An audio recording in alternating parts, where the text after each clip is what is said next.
Welcome everybody to the PodAskew Podcast. I am CJ, and with me, as always, is my hetero life mate. What's up, man? What's up, dude? Not much, man, dude. It's been a busy weekend, but everything's okay. Good. I'm glad to hear it. I'm tired. I've been doing a lot of yard work over here, so like this whole month. Well, I mean, not August, but like July has been a lot of getting up and weed whacking and vegetation and sweeping and raking and shit. If I recall, you have family coming in town. That's part of it, right? Like we do, yeah. Maxwell's parents are coming in, as well as I believe Stephanie's mom.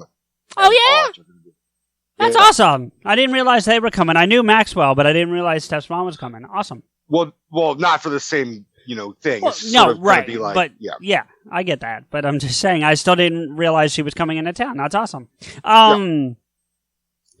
Well, we decided today we were going to talk about the Blade movies because, ironically, we've never talked about them. And with the announcement of Mahershala Ali playing the Blade reboot, it's something we definitely want to talk about. But before we get into that, I wanted to touch on something I brought up last week. Nothing bad, just refreshing.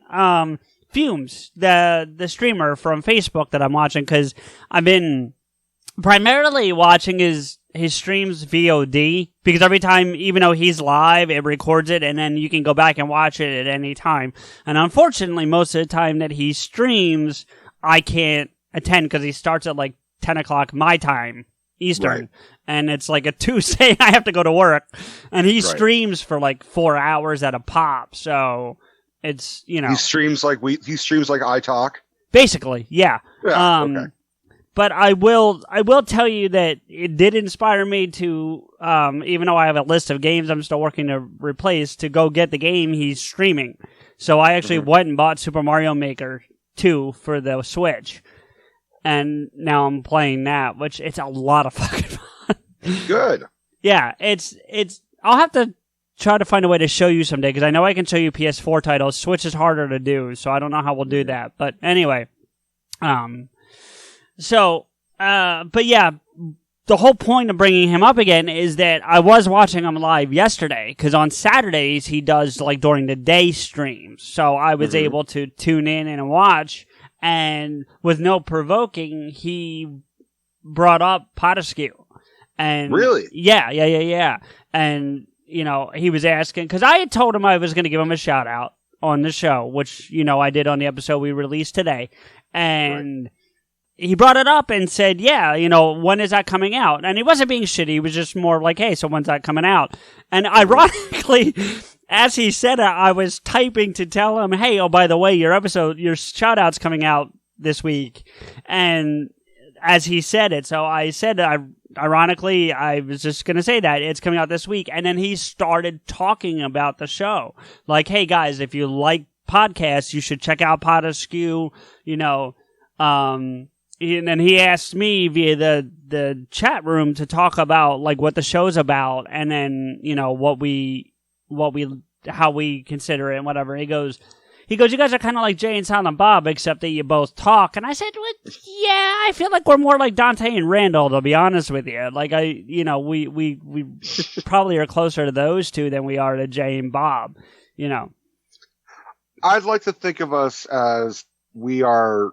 The best thing to describe us is that we're CJ and Rico. Well, of course, but because really there's no one who is really similar to us. I mean, no. Yes, there are. I mean, there's this quote that I think it's Adrian Brody, and he said, "It's nice to be called the next Al Pacino, but I always prefer to call myself the first Adrian Brody." And that's fair, and we are the first PodAskew, but I'm just saying that, like, because he had mentioned that we're inspired by Kevin Smith, so I think he was just trying to make a correlation. Like, I don't think he was being, because he said, your logo kind of looks like, right. Yeah.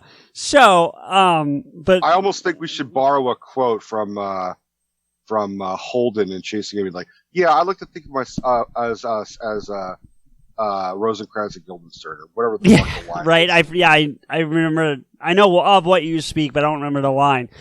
But yeah, so it was really cool of Fumes to give us a shout out on this stream on Saturday. So if you look at the Saturday, the 10th of August stream, we get a shout out at like the 3-hour mark. So That's it was awesome. pretty cool. Rico, I highly recommend you go check out his stream. I think even if you just watch the VOD, I think you would actually enjoy watching him play some of these levels because the levels are crazy, but not like annoying crazy. Like, you know what I'm saying? Mm-hmm. Like I've seen him play a couple levels that he doesn't hang on too long, where he's like, "This is just impossible," so he moves on. But you know, you remind me of something. I went to a barbecue at Joel's yesterday. Oh yeah, you mentioned that. Before I went to work. So I got there earlier than it was supposed to start because I knew I had to leave around 3:45 to get to work at 4. Right. I ended up being late anyways. I called my boss and I said, "Hey, I'm with family. I'm, going to be like 20 minutes late. I just don't get to see these people that often." And while I was there, was he good about it or? He was cool. I mean, I said, maybe I'll be there like 4:30. He's like 4:30. I'm like, all right, 4:20. He's like, okay, that's better. 10 minutes, really? Okay. He could be a stick. He doesn't care if I'm late. He's like, I know you're going to be here. As long as you're here, that's all I care about. Right. If you're going to be like an hour late, let me know. Or if you're not going to come in at all, let me know. Right. I called him ahead of time just to make sure because sometimes, he's got a life too. He's got to pick up his wife and shit. So while I'm at Joel's, I'm with my I'm with my nephews. And you remember they're like 5. They're 6 and 4. 6 and 4, if I yeah. Because you mentioned that to me before. And they have one of those new retro versions of an old system. Oh, like the minis or whatever. Like they have they have a Sega, but not from when yes, 80s, 90s Segas. There's no you don't plug a cartridge in, you just turn it on and all the games are on the screen, right? No, it has a cartridge, but I don't know. It looks like it was like they took like a cartridge with like 100 games or something. Okay, then that's probably all right. No, and I'm not saying anything bad about your brother or his kids, but there's a movement now to put out a bunch of retro systems, and they're put out by the companies who made them, not like third parties. There's been third party systems that have like what you're describing for years, but now like Nintendo put out like the Nintendo Mini, and it's a Nintendo, and it's like this big, but it has games stored on it. And they put out a Super Nintendo that way. I actually have that one, and then. Sega put out a Genesis, Sony put out a PlayStation 1, and I think there's a TurboGrafx 16 coming, which was a very cool system for those who have played it. But anyway, so I was wondering, it sounds like though it's like one of the third-party ones instead of the Sega one. It might be, but it's called a Sega. It's not like called a Sega or something like that. No. Yeah, it wouldn't. It doesn't have some generic name, but it's not. I'm going to pull up a picture of the Sega one while you're... Well, I only looked at it for a second, but the old... this is like the playroom, and my nephew is playing... Well, he's not even playing. He has Sega hooked up, and he has... Like, I saw the cartridge for Sonic the Hedgehog. Right. And then he brings up on the TV YouTube to watch someone else play Sonic the Hedgehog. Yeah. And my heart broke a little bit because I'm like, I get as gamers, sometimes we want to take a break and watch someone else play. But I was like, I want my nephew to fucking play the game, not watch someone else play the fucking game. If you're going to watch someone else play the game, at least have it be me. I'll play Sonic.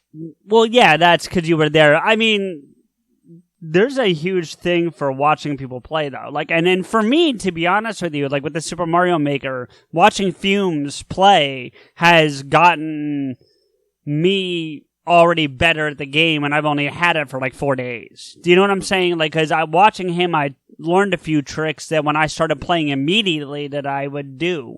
Because, like, you've played old Nintendo, right? You've played old Super Mario Brothers and whatever. Yeah, I had a Super Nintendo. Okay, but did you ever like a Nintendo? The old NES? I played it, but I didn't own it. I had Super Nintendo. My cousin Tracy had one. So I played Duck Hunt and I played fucking the original Mario and shit. Okay. So, because the game allows you to put any of those systems together. Like, you can play you can set the level on the old Super Mario Brothers. You can do Super Mario World from the Super Nintendo, or you can go all the way, you can.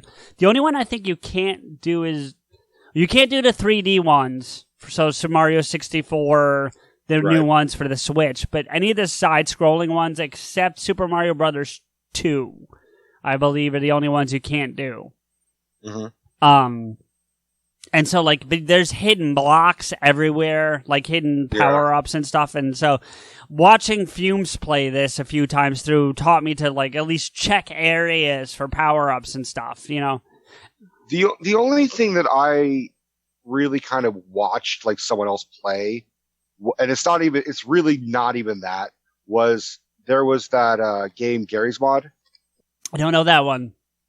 Garry's Mod is basically a movie maker or video game maker. Okay. And it gives you lots of options of figures, and you can manipulate the mouths and the character's arms. So you take a regular character from like another video game, usually. Like Sonic or somebody? Just to stay with Sonic, but even more, I think the more frequent one I saw was like characters from Team Fortress. Or Team Fortress 2. Yeah. I know the game. I'm not very familiar with it, but yeah. And then you like step by step, like almost stop motion animation, you would move their legs to make them move one at a time. Okay. And then you were to record that. And this YouTuber, and his screen name is, and I'm going to say it and I'm going to spell it out, Das Bullshit, but it sounds like that's bullshit. Right. It's spelled like DAS and then BO and then SHITT, I want to say. Okay. And it's from, there's the guy, Tourette's guy. He once said, bullshit! And then that's how the guy got his fucking screen name. Okay. And he makes these things called Gmod Idiot Box. And it's so fucking funny because he'll just take video game characters and put in dialogue of commercials, scenes from movies, and then like tweak it to make it ridiculously funny. Like I'm describing it shitty. You guys are just gonna have to watch it. And this was something that like I was watching when I was, in my teens and just laughing fucking hysterically because he'll take a thing like, do you ever see the movie Falling Down with Michael Douglas? Like once. So yeah. But you remember the like famous scene where he's like in a like McDonald's and and he shoots the ceiling ultimately. Yeah. So this guy did a whole segment where he took the audio and like put in video game characters to do like that scenario. And instead of like shooting at the ceiling for like a second, he had the arm go haywire, shooting at everything in the fucking room. And then the Michael Douglas voice is, "Oh, it's okay. I'm sorry. I didn't mean to do that. Can I just have my lunch now?" And then the camera pans to the clerk behind the register and his head's gone.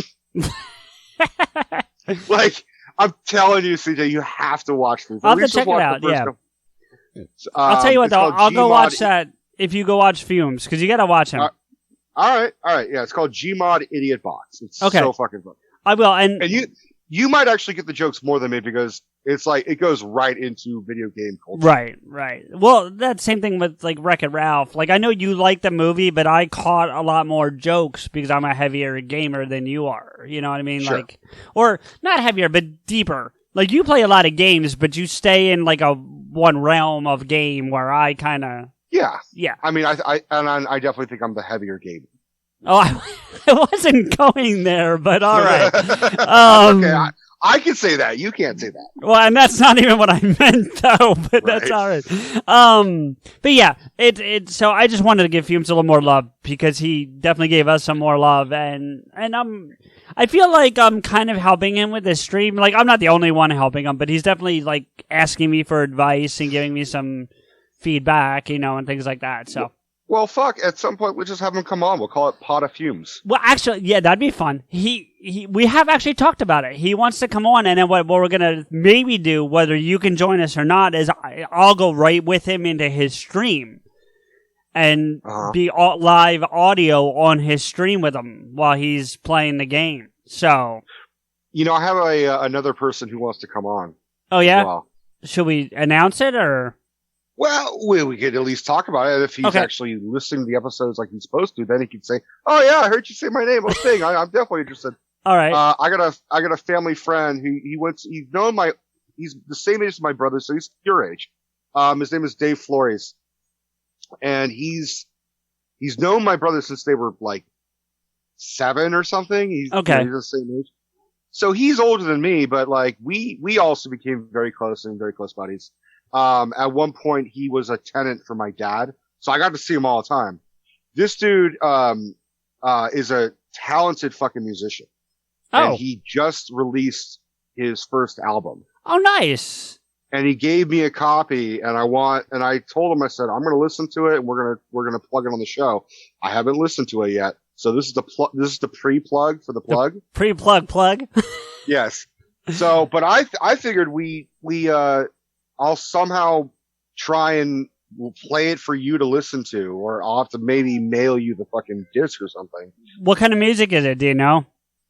I assume it's going to be a mixture of bluesy with a mixture of rock. He plays a lot of piano and guitar. Okay. And his voice is reminiscent of like sort of like early Tom Waits. And kind of raspy Jim Morrison, excuse me. So he does that kind of twangy, and he loves to experiment. He's the type of guy who will, not to say he does, but he would be the type of guy to be like, I'm gonna fucking just take some shrooms and play music and see what happens.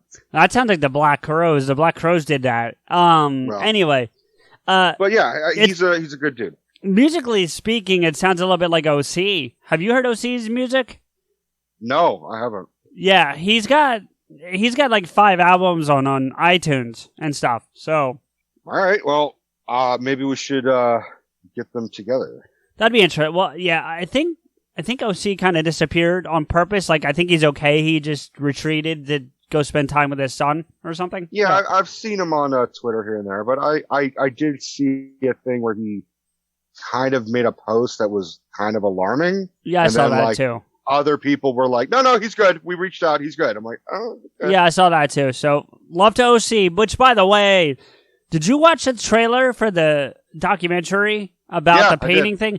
It's really good. Like, I'm super excited about documentary now. Like, I want to see it. So, I'm really excited. And anyway, that said, are you ready to talk about Blade?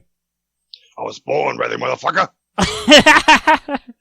All right, man. So, what we're going to talk about today is, they announced not that long ago at Comic-Con that they're going to reboot Blade with Mahershala Ali. My apologies if I said that wrong, because I never get it. You're doing pretty good about that. You're getting it, dude. Am I getting it? Okay, good. Yeah. Because I like him a lot as an actor, and I feel bad that I keep fucking his name up so bad.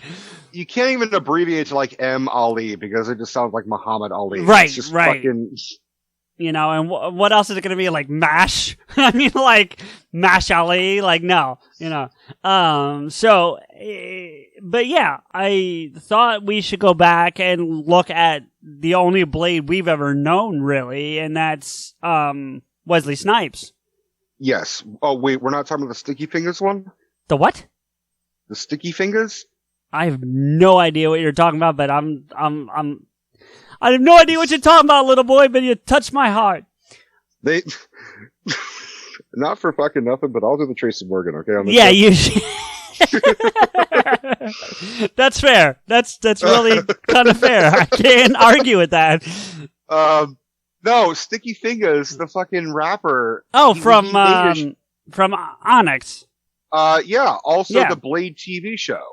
Well. Okay, I was gonna bring that up. I don't know a lot about that show. I know it exists. I don't think anybody does. I don't even think Sticky Fingers knows. I'm actually pulling it up on IMDb as we speak because I was kind of curious about it a little bit. We're not going to spend a whole lot of time on it because, well, let's be real. We just don't. To. Yeah. It didn't last very long, from what I understand. It lasted, I think, a season. 12 episodes, so I don't even know if that constitutes a season, but... The average show will do a 12-episode season.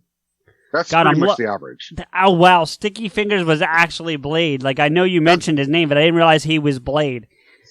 Well, who else would have been Blade? It ain't like, I mean, Wesley Snipes I think he couldn't actually legally do it. I think he was going through a ton of shit with the tax evasion bullshit. He might have he did time for that, actually, so he might have been in. Did you ever see the Expendables movies?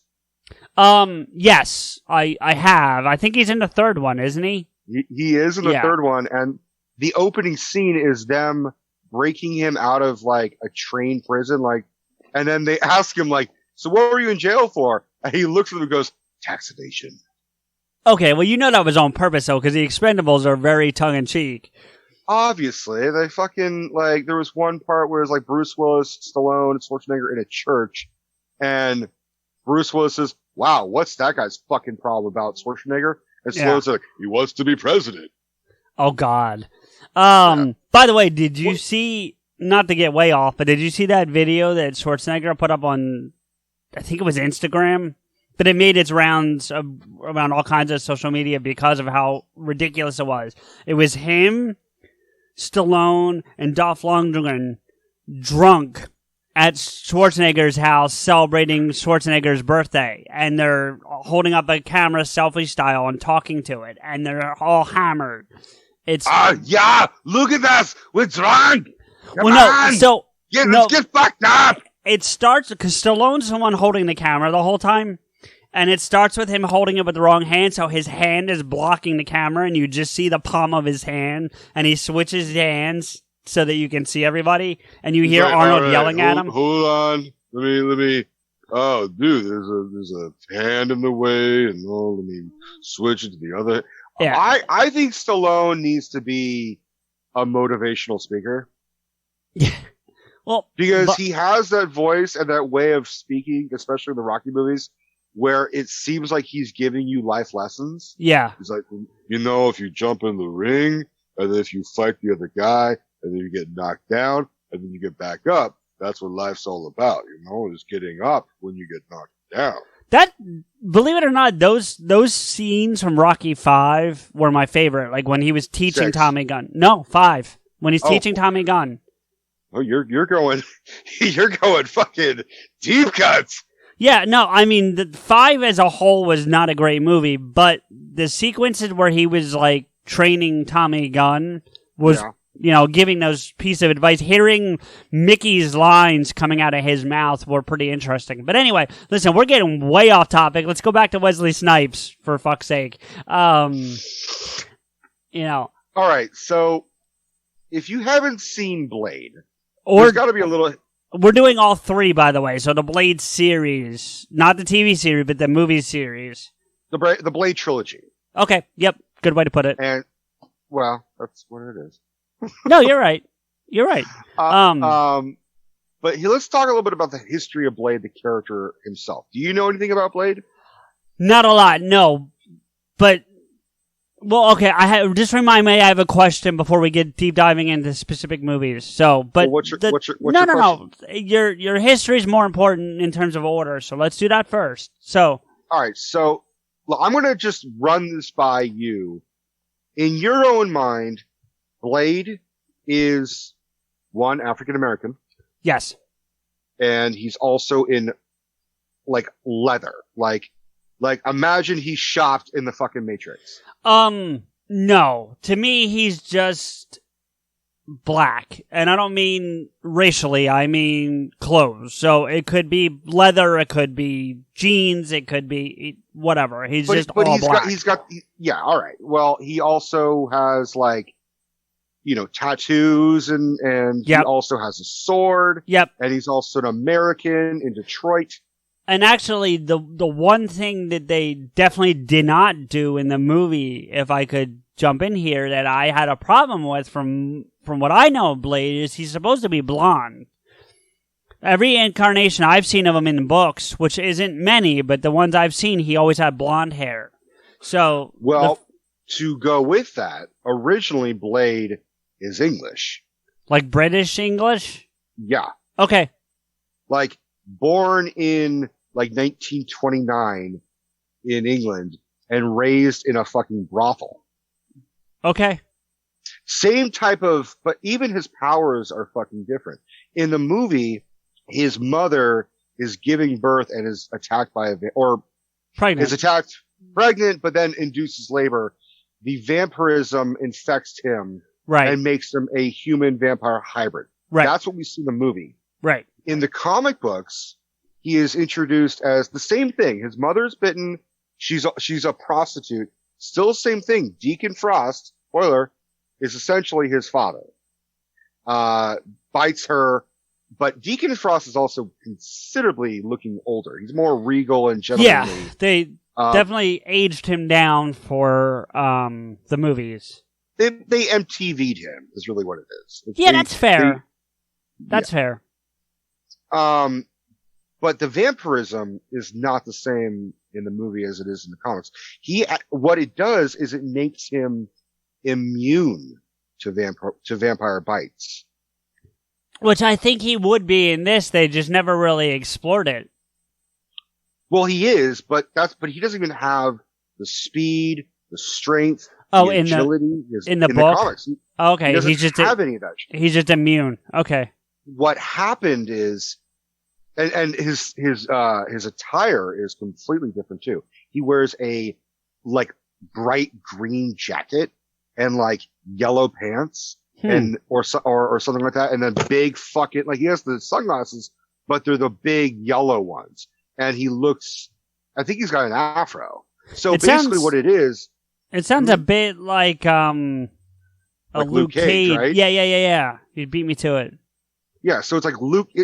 I don't think Stan Lee and I think it's Marv Wolfman. I think is the guy who did. I don't think Stan had anything to do with that one because I remember it's Marv Wolfman and Gene. Hold on, I'm trying to get the name to come up. It's moving slow. 1 second. It's not Stan, though. I noticed that when I was watching the movies. Marv Wolfman and Gene Colan, or Colan, I don't know how you would say it, because it's Colan. So. Well, I think Stan still oversaw and gave approval. Well, probably, but he doesn't get it created by like he does with some of the other characters like Spider-Man and, those characters. So, that's all I'm saying. I'm not saying Stan had nothing to do with it. So he looks totally fucking different than he does. And it's fine. I think it's the writers and illustrators kind of just they're making a statement of all right, this is 70s exploitation. This is blaxploitation. And there's nothing wrong with that. I gotta admit, Wesley Snipes' version looks considerably fucking cooler and better than what they originally offered, which my question is, if Mahershala Ali is going to do it, is he going to try and look like Wesley Snipes' character, or is he going to try and be as true to the source as possible, to the literary source? I think, with no pun intended, it'll be a hybrid. You know what I mean? Okay. I think, yeah. Because I'm sorry, Rico, but just because to stay on par with something we've said repeatedly throughout our discussions about Marvel is with Kevin Feige at the helm and him being a fan first and foremost of the Marvel comic books, we're going to get something right. Do you know what I mean? They've put their own twist on a lot of this stuff, and we've talked about them at length, so there's no need to get into them, but we've agreed that there have been things that haven't been 100% true to the comics, but have fit and have felt right. And I have a feeling you'll get a very similar thing with this new Blade movie that he'll be helming, What I think is likely is what they did with Luke Cage. There's a part where Luke Cage is basically wearing the original outfit, but then he does the hoodie, and then that's sort of now the new costume for Luke Cage. Right. And yeah, I agree with you. I think they're going to do it right, and I'm actually getting really excited about the movie. I just wish it wasn't I think it's scheduled for 2022, so it's a while from now. So if you remember what I said, he doesn't have the powers, but how he gets his powers that are basically the blade, the Wesley Snipes blade, is Morbius, the living vampire. Bites him because he is a hybrid in his own way. Right. So that infects Blade to become superhuman, essentially. Superhuman vampire hybrid. Well, and it's funny you say that because I want to, and I'll save it for when I get to Trinity, but there's something about that I want to bring up, so, that involves Morbius, so. Okay. Are you alluding to the Morbius movie? No, but I know that's coming too. But the difference is that's Sony, that's not Marvel. That's Sony, yeah. But maybe, what I think is likely to happen is Blade is going to be is the post-credit scene for Doctor Strange 2.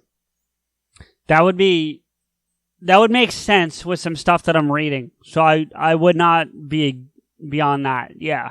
But that being said, so that's really all I have to say about the literary character, because unfortunately, Blade was really kind of underused, especially in the 70s and 80s and 90s.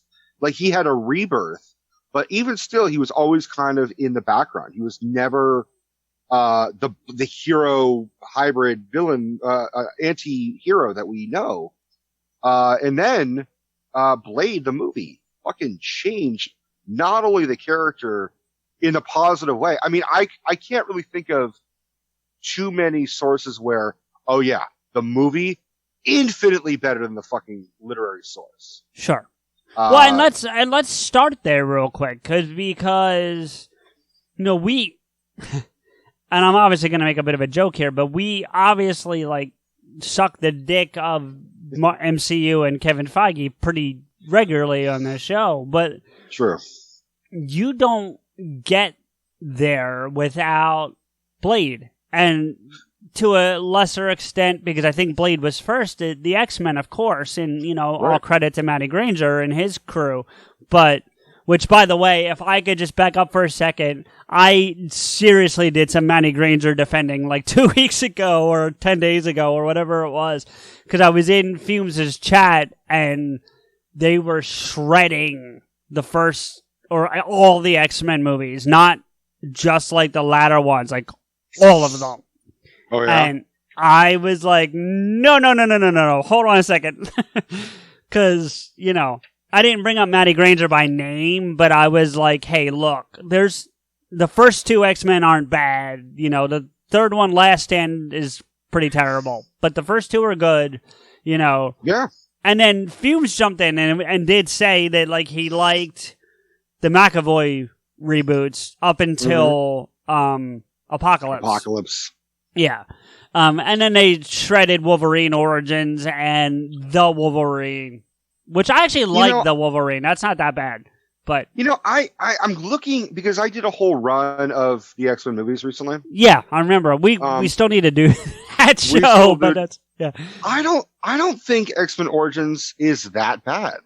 I think if you watch it with the same like if you watch it compared to like The Last Stand, it feels like a Wolverine movie. It feels like an X-Men movie. The problem with Origins, very quickly, and we'll deep dive this another day, is a lot of it gets away from the source material more than any of the other movies, and I think that's what rubs people the wrong way. So I think what rubs people the wrong way was what happened to Deadpool. I think people are like, oh my god, they ruined Deadpool. Yes, yeah, they did. They did. But if you look at what happened to Wolverine and his story... But Sabretooth is way wrong, too. Like, he really is. I dig his version. I did Liev Schreiber's version more than Tyler I think he did a fine job, but I'm saying the character, the way they did the character was not right. Let's save that for an X-Men. We haven't even gotten it yet. You know who did a character really well is Wesley Snipes for Blade. Yes, he did. And so, let's get back there. You know who is a even better character, in my opinion, and I love Blade, so I'm not saying anything shitty about Wesley Snipes or his portrayal. I fucking love Chris Christopherson of Whistler. Because when I saw Blade, I was 11. I didn't know. Of course you were. Well, I mean, because I saw it on VHS at Michael's. Right. So I didn't know Chris Christopherson was a musician. Yes, first and foremost, yeah. I didn't know that. And even weird, it's kind of a weird choice to be like, who we're going to have for like the aging, human mentor who's like gruff and bearded and long haired and is a mechanic and lights up a cigarette next to an open gas tank. Chris Christopherson. Like, right. It's such a bizarre choice. Yeah, but at the same time, I don't think that's his first role. I'm looking it up right now. Like, I think he was a pretty established actor at that point as well. Like, he wasn't... Well, I haven't seen him in a lot of shit. No, I mean, he wasn't like, you know... Is Chris Christopherson still alive? Hold on. Let me see. That's a good question. According to IMDb is, but I'll double check that on Google in a minute. But, No, IMDb knows their shit. You know, the reason why we're actually doing this whole topic is because... Just to let you know, he's got 117 acting credits. So Really? Yeah. He's been acting since 1971. So, like, he is a musician first and foremost. That's what he's known most for. Right. And he's got even more music credits than he does acting credits. But sure. Because he's on soundtracks. But he's been acting for a long time. Like, this is... You know, he may not be in a lot of stuff that he's in the 76 version of A Star Is Born, just to give you a perspective. That's right, he is. I completely forgot about it. I don't really particularly think of that movie. I don't really like Streisand. No, and you don't have to, but the point is, like, that's one of the most remade movies, like, ever done, because we talked about that during the Oscar episode, and, you know, so if... to the fact that he's in it just kind of leads to the credits. That's all I'm saying, you know. Right. But yeah, he was in Payback too, which is another one you probably would have seen. With Mel Gibson? Yeah. He was a character named Bronson. As in Charles Bronson? I don't know if he was. I don't. Yeah. I need to rewatch Payback. But we decided on this topic because we were talking about specifically Whistler. Like in a couple episodes back. And like, you brought up Blade. We were just like, dude, and we were having a debate whether Whistler was in the comics and then adapted into the film. And I think I deduced that really it was David S. Goyer written for the film, but he originated on the Spider-Man animated TV show. Right. And then they put him in the movie itself. They put him in the movie itself. They Harley Quinned him. Now he's considered canon. Yeah. No, you're absolutely right about that. I looked into that again myself, not because I didn't believe you, but I wanted to update my knowledge base. And I did confirm what you found when we talked about it. But he's a great character. I like that character. And I mean, that's not to take away from Blade or Wesley Snipes as a character, but like, I thought he was the good counter to Blade, and that's my point for bringing that up, is like, you know, I think movies sometimes, Enrico, you're much more the movie guy than I've ever been, so you can speak to this pretty validly, I'm sure, but movies tend to lean on the older role model type trope a lot, and that's kind of what they were doing with this, you know, with Whistler. But it fit. It didn't feel forced to me. Like, it felt natural in this instance. What I was always upset that they alluded to but never showed explicitly was Whistler finding Eric before he's Blade. Right. Where he's just this day vampire hunting on the homeless. And they showed a clip of it. Or like they showed a real brief scene of it in Blade 2, where during the opening credits, Blade is narrating and talking about, I need to find Whistler. And it shows old man Whistler seeing a teenage Eric. I don't think I realized that. I know what you're saying. It's in the opening credits. And it's... Which, by the way, talking about the opening credits, I'm going to jump around for just a minute here, but did you notice? Okay. First off, I went back and watched all three in the last, 24 hours to get caught up and just refresh my memory on things. Did you watch them recently? I watched 1 and 2. I got ready to watch 3, and it was just too fucking late. And I want to watch it with Stephanie. And because she said that she's intrigued by the first 2 movies. She was totally like, how does this make sense? This doesn't make sense. I'm like, well, it's a fucking movie. That's what Stephanie does. Yeah. And I started telling her about the third one. I'm like, oh, dude, it's good in a really cheesy way because it's just basically like Deadpool without being Deadpool. Yeah. Yeah, and it really is. And I told her, like, Patton Oswalt's in it. She's like, what the fuck? Really? I was going to bring that up when we got there, and we'll save it for when we get there, but there's a lot of not heavy hitters, but people you would know and recognize from other movies in that movie, more than any of the other ones. Yeah, you'd be like, oh my god, it's Parker Posey. What the fuck? Right, but the thing that was interesting for me was, and I didn't notice it till today, but the third one's the only one that has the Marvel flip page. Yes, because I still think Marvel Studios was 2 years from being a thing. It was 2006 when Trinity came out, and Iron Man's 2008. So, okay, just playing devil's advocate, it could have been 18 months, but you get the point I'm talking about. But even still, it was like Blade saved the studio. Yeah. Like they were liquidating. Like they were liquidating assets, and then fucking Blade was a mega hit and surprised the fuck out of everybody. Well, and a lot of people say that about Spider-Man, the Sam Raimi one, because that's before. It's after Blade, but before Trinity, is what I'm saying. I'm not talking about Trinity. I'm talking about the first Blade. So it goes Blade, and then X-Men, and then Spider-Man. Those three figures were the one. Those three movies were the ones that were like, because you have to think about the competition that Marvel's going up against. They're going up against Batman and Superman. Yeah. And admittedly, those were not doing great with their later films. Right. And to be fair, too, there was another movie. I just had it and I lost it.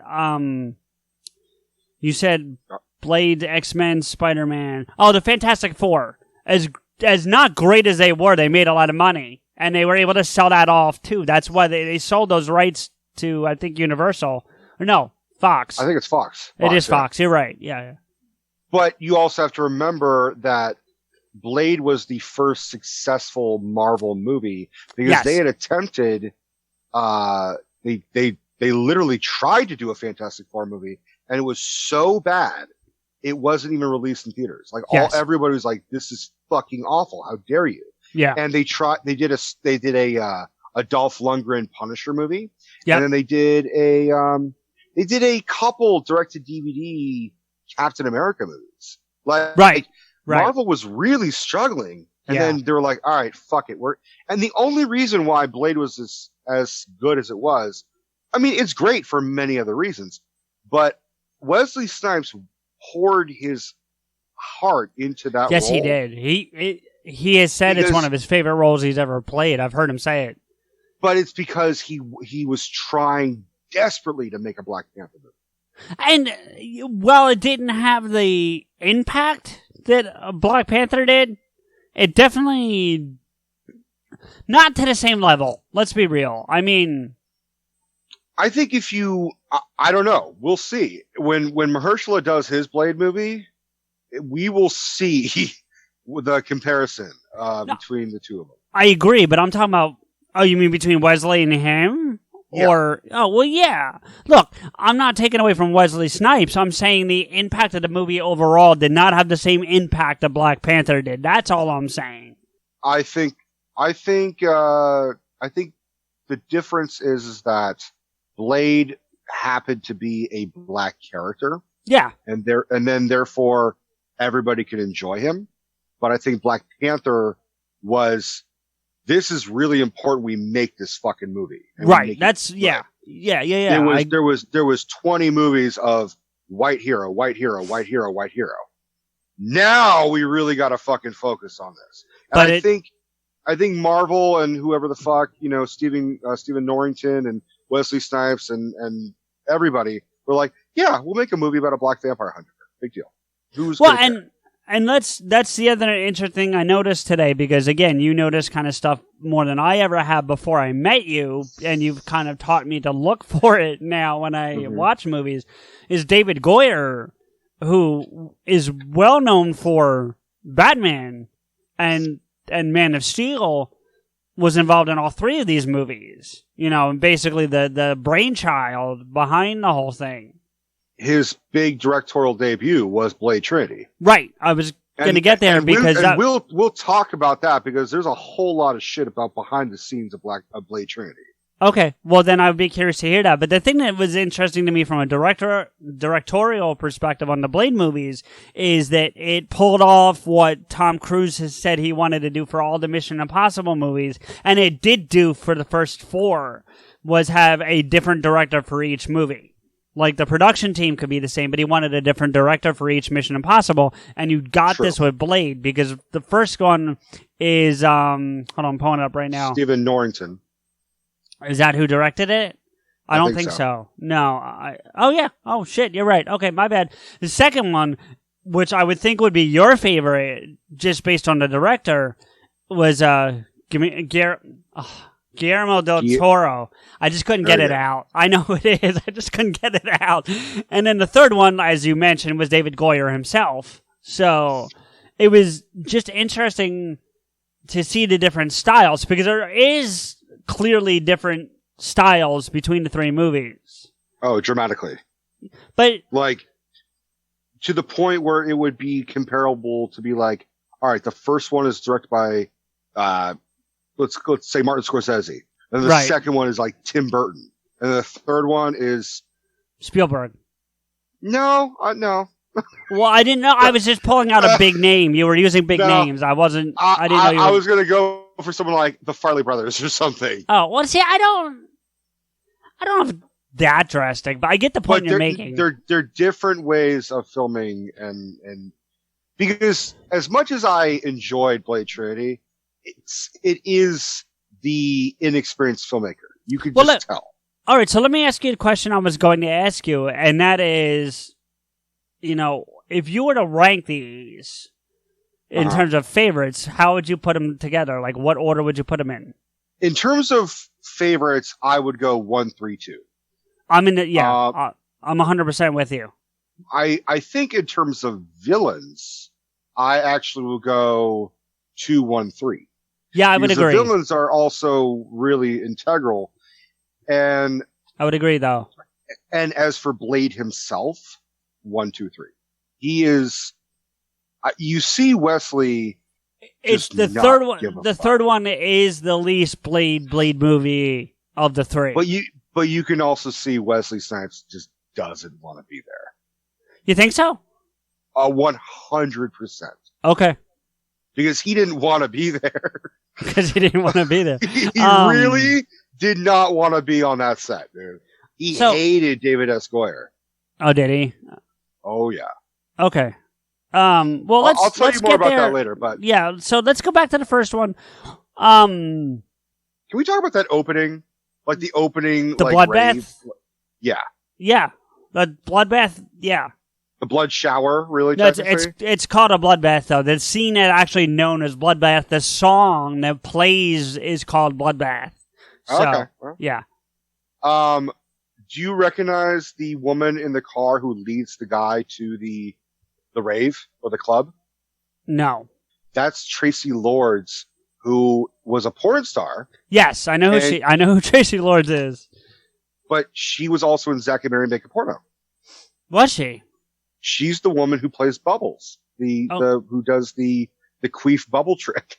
I got to be honest with you. I've seen Zack and Miri once, I think. So, but that's who that is, and she's not. Yeah, but she's like prominently cast in like the credits. It's like, oh my god, Tracy Lords, and she's just in that. Is that the only scene she's in? Because she dies. She dies. Okay. Yeah, fucking Blade. She runs up to him and says, "Hey, I'm gonna rip your fucking head off," and then Blade shoots her in the fucking head with the shotgun underneath her chin. I'm glad you said that, because honestly, like I was thinking that the blonde that's in the whole movie, the skinny blonde, yeah, that was Deacon's her girlfriend? Yeah. No, see, that's the thing. Like, and maybe we'll get in this in a few minutes, but like you said, Deacon's girlfriend, and there's definitely that sequence I know that you're probably going to refer to, but it felt like he was more with Blade's mom, because there's that whole thing too. I think he's fucking them both. Okay. Well, then that's fine, but I think he's fucking Blade's mom, but his girlfriend is the skinny. What's her fucking name? I'll look it up. I just don't want to call her the skinny bitch because that's just not appropriate. Yeah, that's not right. The skinny fanger. Do you know the character's name? No. All right, I'll see what I can find. Go ahead. I don't even keep think talking. they actually ever say her name personally. I think it might be Mercury. You might be right. Yeah, I think it's Mercury, and the actor's Arlie Jover, or I don't know. Maybe it might have some kind of like European thing, but it's Jover. That's probably Yover or something like that. Yeah, so I was gonna say it might be something like that. So that opening fucking scene, man, that just set the tone because you see this human and you very briefly see. Hey, Rico, I'm sorry. How well do you remember Girl with the Dragon Tattoo? Which one? The remake or the original? The one with Daniel Craig. Pretty well. Why? She played Liv in that movie. Same girl. Who's Liv? I don't know. That's why I was asking you how well you remembered it, but that's the character's name. It just says Liv? Liv. L-I-V. So like Liv Tyler, but obviously not. Yeah.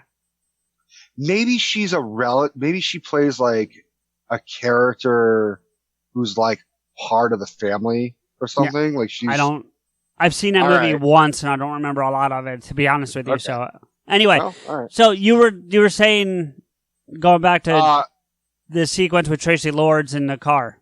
Right. So there's it's one of those scenes where you see ideas have been planted, but they don't go to full fruition until later. When the human is being dragged through the fucking the meat packing factory, basically what it is, you see a thing on a dolly, a human encased in like plastic being wheeled, and it's a like where they have like they hang the meat. Yes, the blood banks, as I think they're called later, or blood farms, I think they were called later. Right. Yeah. In the third one, but you see it for a brief like split second. And then even the guy's like, hey, what the hell was that? And then we never talk about it again. And that was from my research is that they were going to explain, well, if everybody's a vampire, because the whole thing of, Deacon Frost wanted to be La Magra and everybody's a fucking vampire. Well, what about their fucking, like, how are they going to feed? Right. And they would be harvesting the humans. They didn't get into that because they're like, fuck it. Let's just, who cares what his explanation is? Who cares about rationale? Blade's going to win, blah, blah, blah, blah. But that scene where it's just like the human is freaking out, blood's everywhere, and he sees vampires. They punch him in the face, knock him on the ground, and then he crawls forward and he just sees boots. Yeah. And the camera pans up, and it's this very strikingly black with like a silhouette of white from all the light, the light and everything, and him just standing there, and then someone mutters, "It's him! It's the Daywalker!" And you're like, "This is the coolest fucking guy in the entire room." Yeah, by far. Like, yeah, this is I don't know how to say it. This is a black Matrix samurai dude. What the fuck? Like, and I'd heard they reached out to Wesley Snipes to play Neo at one point. I heard that. I don't know if that actually happened, but it was. I think the top contenders were Johnny Depp, Will Smith, and maybe Wesley Snipes. That's a possibility. And then obviously Keanu, because he got the thing. But yeah, and obviously Keanu. Personally, I don't think Johnny Depp could have done it, but I do imagine Johnny Depp would have killed it in that one scene where he says, "I'll tell you what. I'll give you the finger." That is Johnny Depp right there. Yep. We still need to talk about those movies one day. But anyway, go ahead. We will. No. I'm just saying, like, then this just, like, Blade steps forward, and you see this real smirk, like, small smirk on his face. Yeah. He flashes a slight toothy grin. And the point of it is that not only do we know that he's the coolest motherfucker in the room, he knows that he's the coolest motherfucker in that room. Yeah, That's what's amazing about that little fucking intro is, oh shit. Like when I was watching with Steph, I just kept saying, oh fuck. From what I understand, that sequence with the bloodbath and the fight that comes with it, that whole part you're just talking about, and the fight that comes immediately after that, is studied as much as the subway fight scene from The Matrix, where it's just Agent Smith and Neo. You know, right. That sequence is equally studied in terms of filmography and more important, cinematography and how to shoot it, because that's the thing that they didn't do the Doctor justice, but not because of it being a weak character. The woman that gets bit, that's throughout the whole movie. Karen? Thank you. I couldn't remember her name and I didn't have it up in front of me. It's not to say that she was a bad actress or it was anything like that, but that bloodbath sequence was so good. And then they go into the sequence with her talking to the coroner. You know what I mean? And it just felt like such a drop off that it really had me never like caring about her character. And you needed to, because she's an integral part of the story. You know? I will agree that I think her name is Nabush, right? I think it's yeah. I feel like you might say that differently, but yes, that's how it's written. Like Nabushe or something like that? Or yeah, something like that, but yeah. I agree. She's a bit of there is some not well executed lines. It's not even about the lines. It's the way it's shot. That blood path is so intense. And then for it to drop, to go from because to put numbers to it, it goes from a 10 to like a 3. Like that. True. There's no, you know what I mean? Like it just drops off the table. She is definitely one of the weaker parts of that movie. But I don't think that's her fault. I think that's the way they presented her. I agree. I do agree with that. There are parts where she has a line where it's like, you make it sound like I'm already dead. And it just sounds really forced. And, you know, when Chris Christopherson looks infinitely cooler with just the way he speaks. I just like seeing a guy with a limp, to be honest with you. Relatable character. Yeah. But you're right. It does. That is such a 10. And then so well regarded in this film, Donald Logue. I'm a huge fan. Yeah.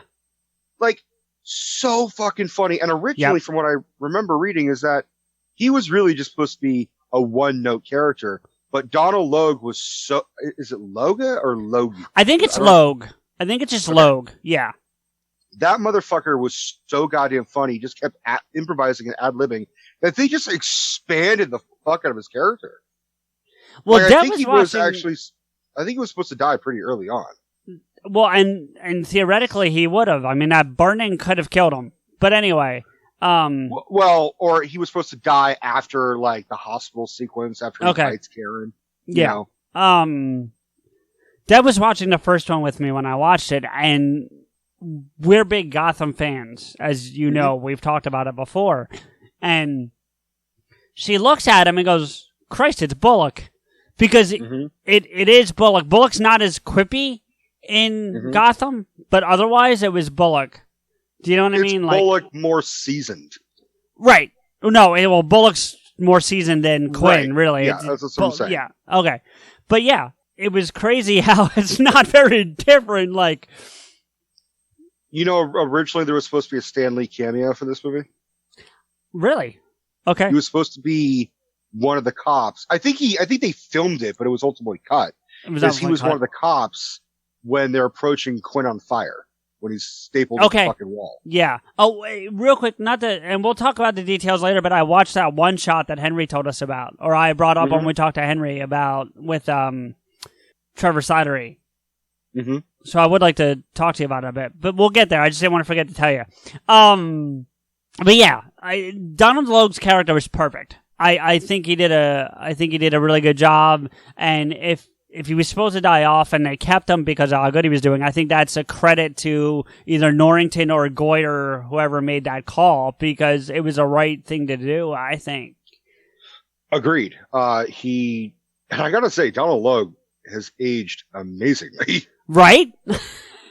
Like he still looks older than he initially is. But I think he just grew into the age that he looked in 1999. He's seasoned, like you put it. Like I know you were kind of making a joke, but yeah, he seasoned and moved on. Like that's what happened.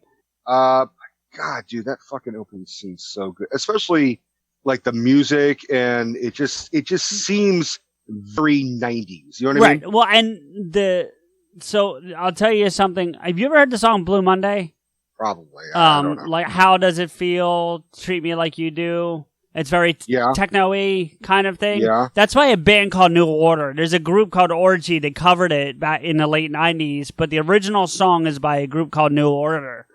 New Order wrote that song for the opening sequence. That's New Order. That music that's playing during the bloodbath is New Order. And I have that song on my car. I listen to that all the time. I love that sequence, that music. It's really well done. So... God, dude, it's such a good part. It is, and that's the problem is when you blow your wad in the first 5 minutes of the movie, it's hard to keep up. And there are sequences that hold up, and then there's some that are just not so much throughout that movie. Well, I mean, I find the sequences where Deacon is going up against this vampire authority. The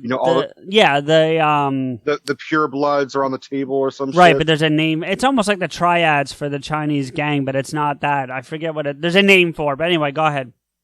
It just that alone was such a really good scene to have Deacon Frost, which, what's his name? Who played Deacon? Oh, Stephen Dorff. Stephen Dorff is, let me give you a comparison. If Blade is Batman, Stephen Dorff's Deacon Frost is the Joker. Like, fast talking, like wisecracking, loves the sound of his own voice, and delivers it in such great execution. Like, he emphasizes, like, you know, we're gonna rip your fucking, like, he really just, he hams it up without being overly hammy. Because Blade is just standing there like, you're nothing to me but another dead vampire. And Deacon's like, you're a fucking idiot, you know that? Yeah. Well, here's the thing about Stephen Dorff that was real interesting, just to me, is like, I've seen this movie, I've known this movie for a long time, and I watched True Detective this past season, and, you know, it's talking about Mahershala Ali because he plays, because he's in it, right? But Stephen Dorff is his partner. Right, so it's Deacon and Blade. I never fucking thought of that. Well, not only that, though, but at the time, it took me the first, 6 or 7 episodes to even realize it was Stephen Dorff. He looks so different. Like, you talk about how well Donald Logue aged. It's almost the exact opposite for Stephen Dorff. Like, I don't think it's the exact opposite, but he certainly has aged more than... His vampirism wore off. Now he's aging like a human. Yeah. I mean, I'm not finding fault with him, and he did an amazing job on True Detective, so thumbs up to him. But I would have never, until I actually watched the credits the first time and saw that it said Stephen Dorff, I was like, oh shit, okay. He's so goddamn good in that movie, and he is. He's really good. Even just him, like, one of my favorite parts is, obviously the sword fight at the end is so fucking good. Now, but there's that part where he, Blade is trying to fuck with him, and then Deacon says, my turn, and then, zooms around in front of Blade, and then just casually walks up to him, but still kind of fast motion. And then Wesley Snipes does this, he's is so stunned, he kind of holds his head back, what the fuck was that? And then that's such a great thing where it's like Stephen Dorff modeled his vampire from, say, Kiefer Sutherland from The Lost Boys. Okay, I've never seen it, but yeah. You've never seen The Lost Boys? No. Oh, shit, dude. You need to see The Lost Boys. Okay. I'm just saying. It is a who's who of who the fuck is popular in the 80s. It's, I know who's in it, and, okay, so I will share with you, ironically, I fell asleep on the couch last night for no other reason except I fell asleep on the couch. And I had the TV on, and I had put on what movie did I put on? I put something on HBO. I forget what movie it was. It really doesn't matter. But as the night went on, the TV kept playing. I woke up to The Lost Boys at like 5:30 this morning, and it was like midway through it already. So, fucking universe is trying to tell you need to watch the goddamn Lost Boys, buddy. All right, well there you go. I'm telling you, after we're done recording, you need to watch Lost Boys. Not tonight. I got something I'm gonna watch, but I will. Okay. Anyway. What else? I gotta give praise to the guy who played Dragonetti.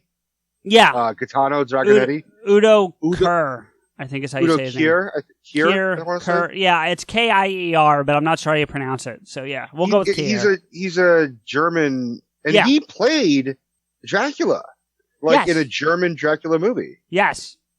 Yep. So to give a little nod, and then he was also in the Rob Zombie Halloween, very kind of briefly. He's been in a couple of things. I'd seen him in other stuff besides Blade, and he's also a well-known voice actor, believe it or not. I believe it. He's got a good voice. Yeah. But for me, not only was he Blade, or in Blade, he was, did you ever see the live-action Pinocchio movie that came out in, 97 or something? No. With Jonathan Taylor Thomas? So, it's fucked up. I'm just going to talk about it for 1 second. Sure. It's Martin Landau is Geppetto, and it's a live-action Pinocchio. I'm familiar with it. As soon as you said Jonathan Taylor Thomas, I know of it, but I never saw it.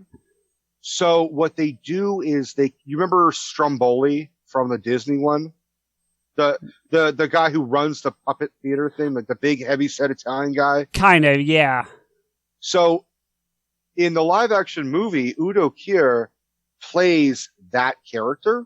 Okay. He plays, and his name is Lorenzini, which was actually the author Carlo Collodi's real name his last name was Lorenzini. It was an homage to the original author of Pinocchio. Right. And what they do is there's a sequence where they're at the fair, like the Pleasure Island, where they turn into donkeys. Mm-hmm. They go in and drink from a fountain that is magic, and that's what turns them into donkeys. Right. And what happens is the Lorenzini character gets knocked into the pond and he drinks too much of the water, and then he turns into the whale. Okay.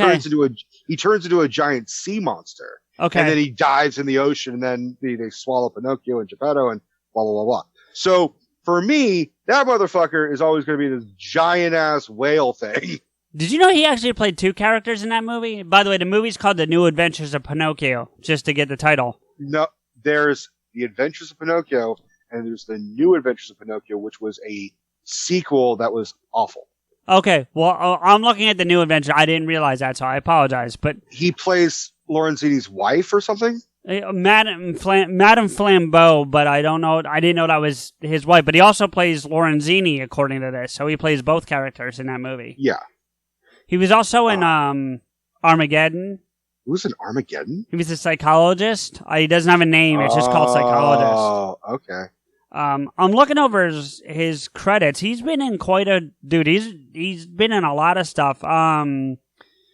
He does a lot of TV acting. It looks like Criminals on TV. There was one I saw I wanted to point out to you real quick, and I just lost it. So give me a second. Well, earlier we were talking about the different styles of the films, and for me personally, one of the ones that bothers me is how vampires are affected by sunlight. In the first one, where they drag Dragonetti out and say, "Oh, you need to see, what was the last time you saw a very good sunrise?" And it looks agonizing, and you kind of feel for his character. It's so, he's a vampire, but it also gives off the impression that he's not really a true villain. Right. Like Deacon Frost is. I also have to question, it took me a long time to really kind of understand the whole, I was born a vampire, you were nearly turned. What? So that means vampires that are pureblood, or just vampires in general, can actually procreate. They can have sex, get pregnant, and have a fucking vampire baby, which means breastfeeding has gotta be a bitch. Well, here's the thing, though. If I can't argue against your logic, except I will throw this caveat. If someone like Deacon Frost got someone pregnant, even if it was a pureblood, I don't think the vampire that was born would be a pureblood. I think, you know what I mean? Right. Because he's not. You know what I mean? That's what I'm saying. So, but it took me a long time to be like, how did they take babies and turn them? I don't get it. I mean, it kind of makes sense now, but there was this whole pure blood and then like not pure blood ideology throughout the films that always kind of just threw me off. Like, How are you a pure blood and not what? You're a fucking vampire. You're fucking not a vampire. Make up your goddamn mind. Who knew there were fucking racists in the vampire ideology as well? This wasn't what I was going to bring up. But did you know he was in Ace Ventura? Yes, I do remember. He's the dude who's throwing the lavish party. I don't know the guy. I don't know that, but the guy's name is Ron Camp. So if that sounds familiar, then he was throwing the party. He's the one who owned the swimming pool with the great white in it. I've seen it once. So okay, well, all right. He's throwing a party. He was in a TV show that I'm trying to find. I saw it earlier when I was scrolling down to the Pinocchio thing. But oh, here we are. Beware the Batman. He was in that. It's a cartoon, so it's a voice. But he was the voice of Mr. I remember that. Mr. Toad was him. Who the fuck is Mr. Toad? I don't know, but I thought maybe you might. Anyway, I don't know that one. I think we kind of. I will say one of the things I do like of the La Magra scene was all the vampire spirits leaving the vampires' bodies and like kind of when they crawl through the mouth, they're winged. Yeah, I thought that was fucking cool. It was, to me, that was a little Mortal Kombat though. If you saw the Mortal Kombat movies, they had a similar thing happen. That's true. I have two things I want to talk about before we move on. One is, what did you think about the CGI? The graphics, I think it holds up pretty well for 1998, to be honest with you. I think it holds up more, honestly, than Blade 2, if I'm really being honest. There's not as much CGI in that movie, I don't think. Yeah, there is. Well, I mean, the jaw thing, if that's what you're talking about, but outside of that... No, there's a lot of CGI. There's a lot of... Even Del Toro has commented that he did not like the CGI that was in it. Like, Del Toro is not overly fond of Blade 2 either. There's parts where in Blade 2 where Blade is fighting Nisa when they're like they infiltrate their their lair early on, and it shows them very much way far behind, like way ahead, and we're watching it for they're fighting at a distance. Right. That is totally fucking. Oh, that's all CGI. Yeah, I agree. That's video game graphics right there. Yeah. The other thing, and we'll get back to 2 because we're going there in a second. But the other thing I wanted to ask you, you were talking about the sun and the guy they put out there. What's that? Dragonetti. Gitano. Yeah. Yeah. I kind of had a problem with sunblock being enough for Deacon Frost to be outside. Like, I'm sorry. I kind of had a problem with that. I think I would. I think I'd be more okay if Deacon Frost was at least squinting. Like the sunblock would work a little bit, but he'd have to be in the shade, and even then he's squinting. But for him to just he at the very least should have been weaker. He should have been See, here's the thing. At one point, so in this scene with Dragonetti, they have the sunblock on, but they ultimately end up putting on full leather outfits with the biker helmets, which that part I kind of was okay with, because that could potentially block the sun completely. Do you know what I mean? Except that in 2, there's a sequence where one of the characters, and I'll say who it is later, puts his hand in sunlight wearing a glove, and it burns. Mm-hmm. So, no. And see, that's my problem, is that I don't think this is a trilogy that needed to go the Mission Impossible route and have different directors and different visions. There needs to be consistency. A consistency, I agree. especially with in Blade 2, they're very much, for artistic reasons. One person explodes one vampire explodes in sunlight, and then another one just slowly smolders, and it's poetic and it's nice, and it's a nice scene, but fucking figure out how vampires burn, for Christ's sake. Yeah, I can agree with you there. What I think they should have done is, you've never watched the show True Blood? No, I know of it. I think I saw part of one episode once, but I never actually sat down and watched it. It's a good show, and I'm rewatching all of them with Stephanie. Like, she's never seen them, so we're watching all of True Blood. And I dig how sunlight affects them. Sunlight affects the vampires where they start to smoke and they get weak. And they have to, like, get the fuck out of sunlight, and if necessary, dig and bury themselves underground until night falls. I actually, to that same point, I actually like how they handled sunlight in Interview with a Vampire. I don't remember how they handled sunlight. They burn much like they do in Blade, but it's not an explosion. It's a little bit. They flake off a little more like they do by the third one. I'm sorry, not the third one, but the sequence with Nyssa by the end of the movie. Right. It's kind of a combination of that plus the Dragonetti thing, then what they did with that. Because I know what sequence you're referring to about the explosion. Now, right. The only thing I want to just clarify for me is with the explosion one. Are you talking about the girl or the guy? Because two people explode simultaneously in the sunlight. Well, both. You can make the argument that they're different vampires. Well, that was going to be my argument. That he, being the changed vampire, for lack of a phrase, the Reaper, him exploding, I was kind of on board with. Do you know what I mean? But her, I'm with you too. She should have been more of a slow burn. No, I mean, so, I'm okay with them upgrading it a little bit in terms of like Dragonetti almost caught on fire. Like, I'm okay with it. Did catch on fire. Well, right. I'm okay with it being more like an ash, like burning up and just falling, like almost like Infinity War. Like that kind of fade away. That's almost what it could be like. Because that's kind of what they did in Interview with a Vampire. It was that more like. Maybe you can make some argument that because Dragonetti was such a pureblood, that like his burning in the sun was so much different. That's certainly possible. But Nyssa, if you will remember, but that also goes against my own thing, because Nyssa is also a pureblood. Right. And she just smolders. So really what it is no one knows what the fuck they're doing. Yeah, the visions of the directors. So, moving on to 2, though, they definitely stepped up in actor level, with a few exceptions. I mean, we talked about Donald Logue and Stephen Dorff and all that, and obviously Kristofferson, but, like, I'm talking about, like, the secondary characters in this movie. Before we do this, I do have one little caveat on the first one I forgot to mention. Yeah. What the fuck was up with the coroner zombie thing? What the fuck was that? What coroner zombie thing?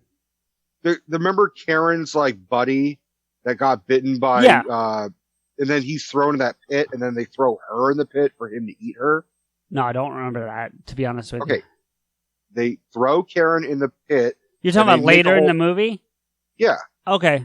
And he's the coroner, like, who like tried to go out with her, or they went out or some shit, and then while they're doing the autopsy, fucking right. Quinn bites him. Yeah. He's the dude who's in the fucking pit, and he says, "What's happened to me? Well, I've never felt like this." And he goes from American to straight up having a weird European accent, and I don't know why the fuck that is. Yeah, I don't know. I honestly don't even remember that sequence. So, like, I mean, I kind of remember it, but I don't. So I can't really comment on it. She, like, kicks him in the face and, like, takes a lump of bone and, like, kind of pulls herself out, and he's yelling at her, going, "Karen!" Like, you know what I'm talking about?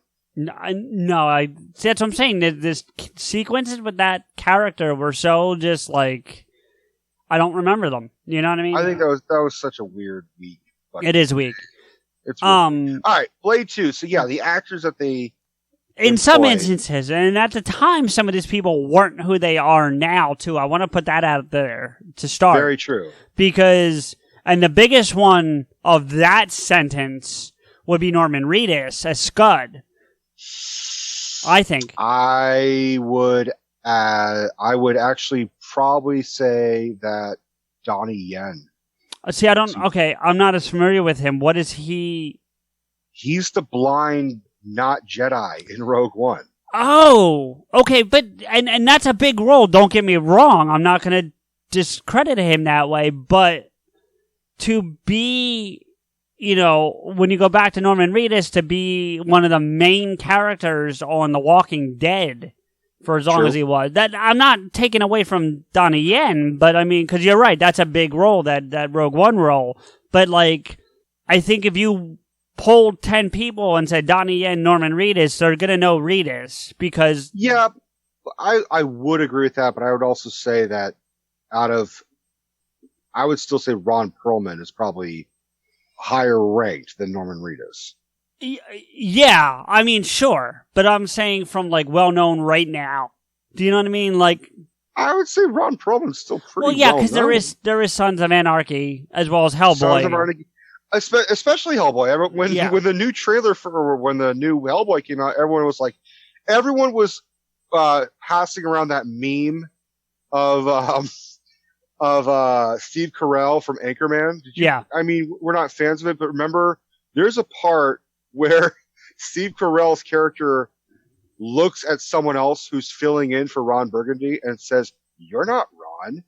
And they're using that meme. Oh, that's awesome.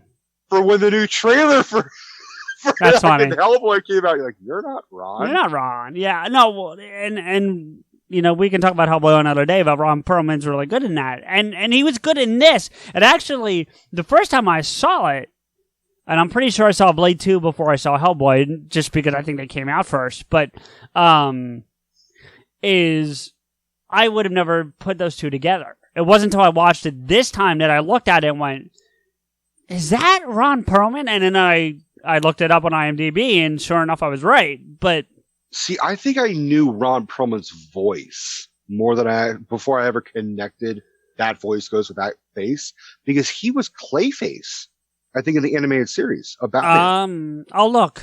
I'll check that. I don't know. I'm pretty sure. I mean, he did a lot of voice work. He did a lot of voice work, and he also was. You never really saw his face. Like, he was on a fucking soap opera of Beauty and the Beast with. I do know that with Linda Hamilton, fucking the original Sarah Connor, and it's him in like lion beast makeup. He's got 13 projects right now, either just completed or in post-production.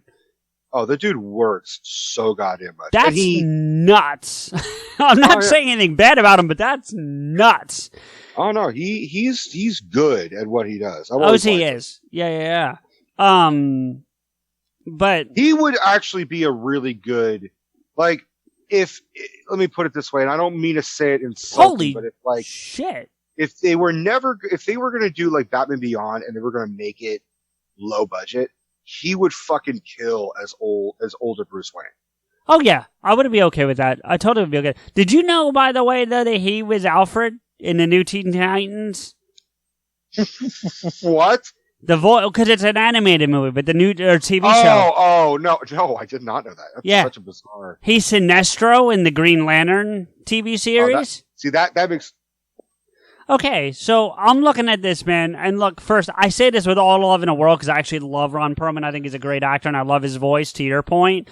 He is a fucking whore, though, because he is all over the place, dude. Like, he'll do anything, and I don't blame him because I would do it too, but still, to your point, he was Clayface. You were right. Cool. He played somebody else, too. I just lost it. Give me a second. Here we go.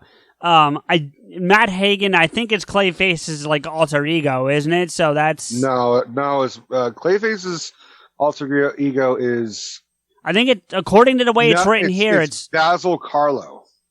Well, it says every episode where he was Clayface, he was also Matt Hagen. So I think maybe in the animated series they changed it.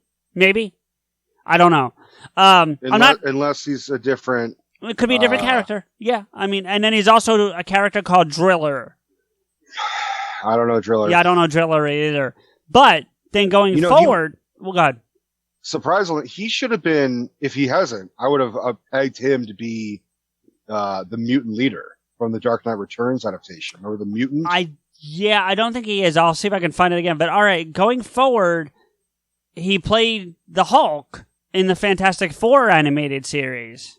Weird. And then the Iron Man animated series. It was a brief animated series in '96 for Iron Man, and he played the Hulk in that as well. As well as Banner. Like, he played both sides of that. But then if you go further up, he comes back to the DC universe, and he played Clayface in like 3 different series, including The Brave and the Bold. And then, I lost it. Hold on a second. He must have been drawn to Clayface because he's always under prosthetics. Yeah. So for him, it's just like, oh, I totally get Clayface. He also played a character in it. Now, I'm sure you haven't seen it because you're not a big fan, but Steph would probably know this if she was there. I know she's not there with you today. Star Trek Nemesis, the one with Tom Hardy as the main villain. Really? Yeah, it's a TNG movie. It's that cast. It's Picard and all them. Is it called Nemesis? I thought it was called like Insurrection or Resurrection. There is that one too. They made 4 with that cast. Okay. Nemesis is the one where he's not a Romulan. Yeah, no. Yeah, really? He's a Romulan who is genetically created to look like Picard and aged quickly. They were supposed to capture and kill Picard and replace him with fucking Jesus Christ! Tom I just blanked. Tom Hardy's character. Yeah, Tom Hardy was playing a young Picard, like this genetically created Picard, and he had a Viceroy who was under a shit ton of prosthetics. To your point, and it turns out it was him. It was Ron Perlman. I would have never fucking known that. Dude, Ron Perlman does a really good Donald Trump. I haven't heard it, but he played Clayface again in Justice League, the TV series, the cartoon show, as well as Matt Hagen. See, that's why I think they're together, because Hagen's again showing up in this with Clayface. Like, it's Clayface / Hagen. So, I'm sure there's different incarnations of Clayface. There might be, yeah. My understanding is that the original Clayface's name is Basil Karlo, because it's a play on Boris Karloff. Okay. Then maybe they did that. But then he also played Orion, who I'm not familiar with. But and then just really quick. Was he wearing his belt? Yeah. There's two more I want to point out, and I'll stop. But this is the interesting. So then he goes back to Marvel for a video game called The Incredible Hulk Ultimate Destruction, which I've actually played. Yeah. It was terrible. That's a good one. It was all right. I mean, it was okay. But he's Blonsky Abomination. He's Abomination in that. So he played the Hulk in the cartoon show. He plays Abomination in the video game. I can see that. And then starting with Teen Titans, he played Slade. He's Deathstroke. Really? Yeah. I can see that. So. Well, for this. Yeah, I'm sorry. I didn't mean to go off on a whole thing, but it really is just like, wow. And he was Killer Croc and Bane in a thing called The Batman. I don't think I saw that one. The Batman was the one where, like, the Joker looked like a fucking, like, monkey clown thing. I don't think I saw that, but he was Killer Croc in that one. I could see that. Yeah, I didn't like the Batman. It was them trying to reboot, and it's when Rino Romano plays Batman, and it's just, you look at it and you're like, God damn, it's like someone's copying someone else's homework and changing a lot, and then they still get a failed grade. Yeah, I look at it. But in this movie, in Blade 2, go ahead. Sorry, I was just saying the biggest comparison is like the Joker. You go from Mark Hamill Joker, and then nothing against Kevin Michael Richardson, who voices the Batman's Joker. It's so weird. He's like barefooted, and he's kind of like a monkey, and he's got like multicolored dreads, and he just looks bizarre. I've seen that. Yeah, I saw part of it. And he's basically trying to copy Mark Hamill without being Mark Hamill. Mark Hamill's like this, and then this guy's like, "Oh, well, I'm the Joker." Like, what the fuck? Yeah. What? So, like, he made it his own without. Right. Anyways. But in this movie, he's playing like a shitty, just. He's playing a white supremacist. Basically, yeah. Except he's playing against a fucking white supremacist vampire. Right, yeah. And who then really cares about being pureblood. Yeah, but he wasn't one, I don't think, was he? Was he supposed to be a pureblood? Because that wasn't clear to me. They did say that because the Blood Pack, when they're going into the House of Pain nightclub, yeah, they say, look at all these fucking assholes. Half of them aren't even fucking pureblood. Let's just kill them all just in case. Oh, well, that's true. I do remember that. Yeah. And Reinhardt, like, the first thing he says to Blade is, do you blush? Yeah, I didn't quite get that reference. It's him being a racist. Oh, okay. I would have never put that together. I'm not saying you're wrong. it's him being, like, look at that facial hair. That is very much neo-Nazi. Yeah, it is. No, it is.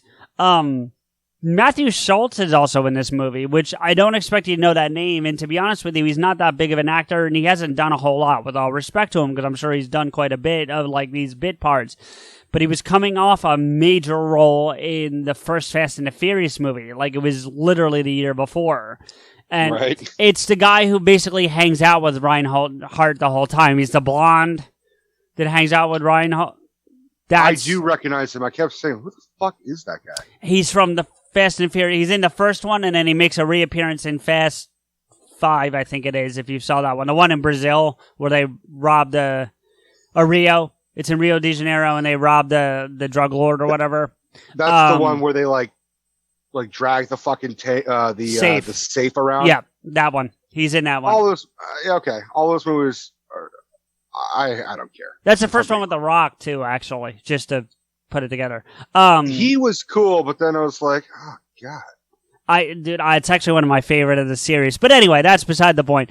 But he was coming off the first Fast and the Furious into that, so I think I think he was hoping, with all respect to him, that was going to be like, from Fast and the Furious into Blade 2, it was going to be a thing for him for his career. So but going back to Scud, I love that character. Like, he ends up being a shithead, but I actually liked the character in the way that he played it. Like, I was a fan of Scud. I almost wish they didn't do what they did with the character, because I would have liked to have seen him continue as part of the crew. I can agree with that. I do like the fact they drop it's a Marvel movie making a DC reference when he says, "The Dark Knight returns." Oh shit! You're right. I remember that sequence, but I didn't think of it at the time I was watching it. Yeah. Yeah. I love the fact that he's like watching the Powerpuff Girls and smoking a joint as he's like building shit. That was cool. I liked that. If I was going to equate him to a character that we know now, right? And it's not a apples to apples comparison. So please understand that I'm stretching to make this connection. But Shuri, like, it reminds me of a Shuri type character in that but he's younger. He's a smart ass. He's cocky as shit. That's what Shuri is, but that's what we like about Shuri. Do you know what I'm saying? Like, at least that's what I like about her. But, she's not as much of a dirtbag as he is, but, that's why I said it. Yeah. That's why I said it's not an apples to apples comparison. You know what I mean? Like, it's... Yeah, I see where you're going. I would probably liken him to, like, if Q had, like, a nephew, like Q from James Bond, he had a nephew. Okay. And he was taking him to work. Yeah. And the kid was just, like, fucking around, not paying attention, was really smart, but, like, kept smoking pot. It wasn't, like, living up to his potential. That's kind of what I felt like with the comparison to Shuri. Is like, he's like, I feel like he's more of a genius than they actually like portrayed. Like, I felt like he was that smart. Do you know what I mean? But I would argue that Shuri is a million times smarter than T'Challa. But than T'Challa? Yeah. Yeah, but I would say Scud's probably smarter than Blade, to be fair. I mean, like... Not really. You don't think so? He said, no, because he said, I've been on you since they turned you, so... Well, that's true. That's true. That was a fucking amazing sequence. It was. Like, two things. I've been on you since they turned you. And also, it's not a dud. It's not a dud. Yeah. He just goes, oh, great. But I still did like the character. I did. I'm not saying negative things about the fact that they did what they did, but I did like the character. I thought it was a redeeming character.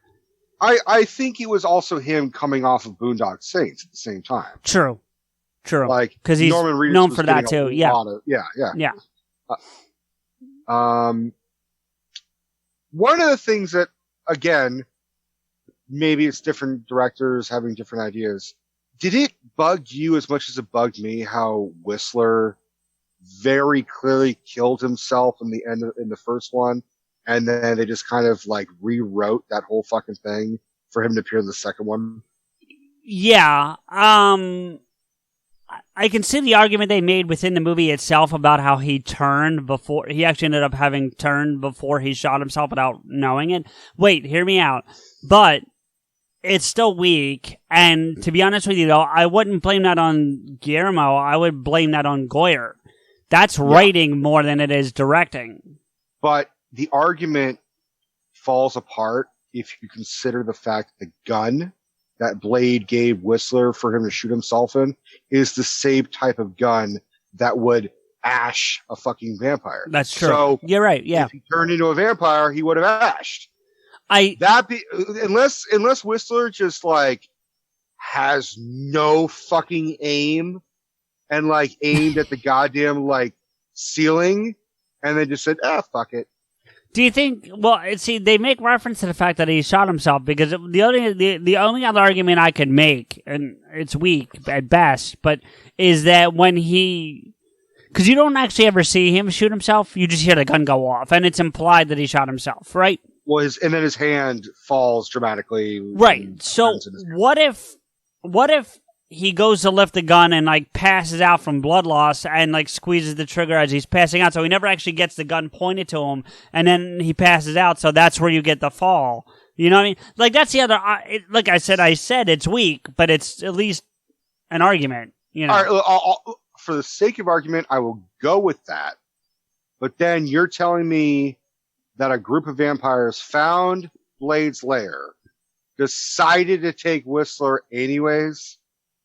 Well, because the implication is that Blade and Karen, at the end of the first movie, went back to the lair and they were like, where the fuck is the body of Whistler? Right. Well, I mean, that's the other thing. The thing I had a bigger problem with was keeping him in stasis versus letting him just be a vampire. Do you know what I mean? Like, I didn't see why the fuck did they do that? I have no understanding of why. It really boils down to the fact they did not expect to make a sequel, and then everyone's like, "Oh, dude, you got to make a sequel," and we love you need Whistler. Yeah, and David S. Goyer's like, shit, how do I do this? I mean, the only argument I could come up with for keeping him in stasis is that you then wouldn't go try to, like, if he was just a vampire, maybe he would go back to Blade as a vampire. You know, that's the only. I think it's more likely he would kill himself. Well, and yeah, but then, yeah, see, that's what I'm saying. Like, it doesn't, unless they were using him as bait, because it sounded like they were using him as bait to bring him in for this mission that they ultimately bring him in on for. And then they failed on. Right. Well, they failed because it turns out it was all, bullshit. Spoilers, but like. It's so bizarre. Like, it really is just David S. Goyer being like, oh, fuck, how do I rewrite the wheel here? Well, there's one thing that I have to blame on Guillermo that I didn't like, and that's that Niss's father is supposed to be like a pureblood, and he looks like a monster. Well, the purebloods from the first one just looked like humans that were vampires. I think I would argue the fact that maybe he was so fucking old that in the first Blade, we just never saw old as fuck purebloods. Well, and maybe what's his name? Damaskinos or something. Damaskinos is how. Yeah, I'm looking at it. It's DMAS. That's whatever. But yes, hey, if you don't know who we're talking about at this point, go watch the movie. The fucking Greek Reaper. The Greek. Yeah. Now here's the only I can go with you on that argument because of Underworld, which is not a Blade movie, obviously, but you've seen those. But there wouldn't be an Underworld if there wasn't for Blade. That's for damn sure. Oh, for sure. No question. But you saw those movies, right? Or at least the first one? and that whole thing where they put them in the, for every 100 years or whatever, they revive one of the 3 originals or whatever. Yeah. That might be kind of similar. So that's where I can kind of make the connection you're trying to do, but I still didn't like it. I thought it was a bad choice.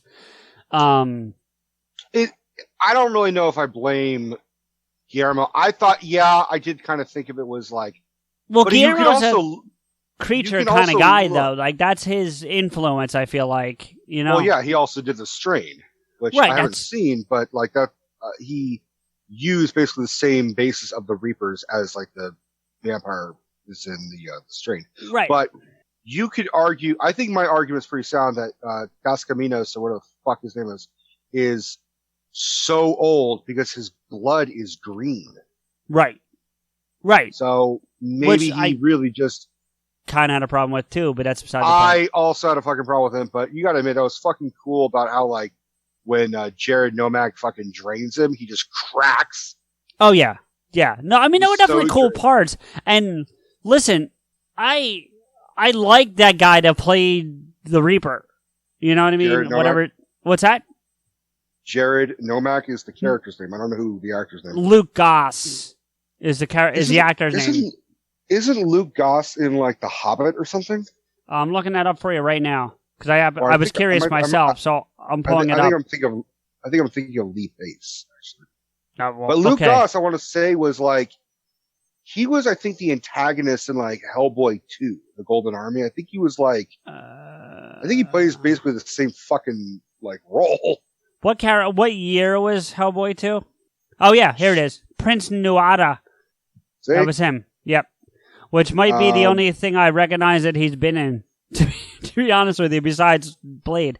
But yeah, but I liked him. I thought he played the character well. I liked it. Well, earlier we were talking about how we rank them, and I said my favorite villains are 2, 1, 3. Yes. So you're talking about him then? I'm talking about Jared. I'm talking about Nomak because yes, he's bloodthirsty, but he's also he's an anti-villain, if I had to coin it, or not coin it, but label him. Yeah, because he's not even about going after humans. He feels wrong. He is the Frankenstein and he was. monster. Let's be fair, he was. Yeah, he's the Frankenstein monster out for revenge for his father. Now, the question is because I don't know if they ever really explicitly make it clear, was he a test tube vampire with all the genetics, or was he a vampire who was experimented on? I felt like he was honestly a test tube vampire. Yeah, that's how I would have put it. Well, but then the implication is that he was in a lab, and Dos Caminos was fucking going down and being a quote unquote father to him, giving him the ring, being paternal, and then what? Unleashing on the fucking world? There's a lot of unclearness of that relationship. Oh, sure. But ultimately, I have to say that Nomak is an interesting character because he just wants to fucking. It gives off the impression that he's in pain, that what he's going through as a Reaper is agonizing, that he's always got the sniffles. Remember in the opening scene, he's sniffing and crying. He kind of seems sickly.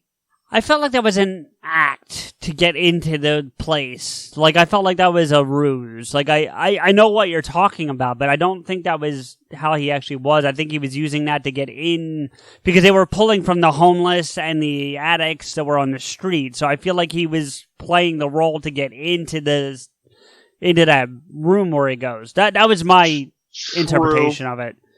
It could also be the fact that he hadn't fed. That could be that as well. Yeah. I mean, that's certainly 100% a possibility. Oh, and it could even be a combination of the two, where he was actually feeling kind of shitty and then played it up to get into the room. You know what I mean? It could have been both. So, yeah. My question is that the Reaper strain is modified DNA, but then jumping to Trinity for a I think second. You're going where I was. Yeah, go ahead. Why does Dracula have the same fucking predator appendage fucking thing? Yes, and then also why did the dogs? because they used the same, like, that's what I'm saying. It's but like, they yes, it was destroyed cool that whole strain in 2. Whistler blew it up.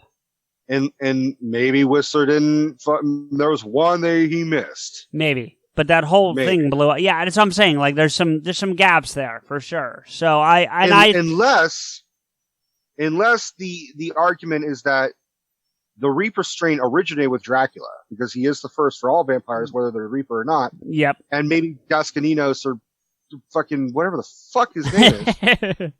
Dragoninos, fucking took, had, like, he was old buddies with Dracula because they're the same fucking age. They just had a little bit of, like, Dracula semen and, like, what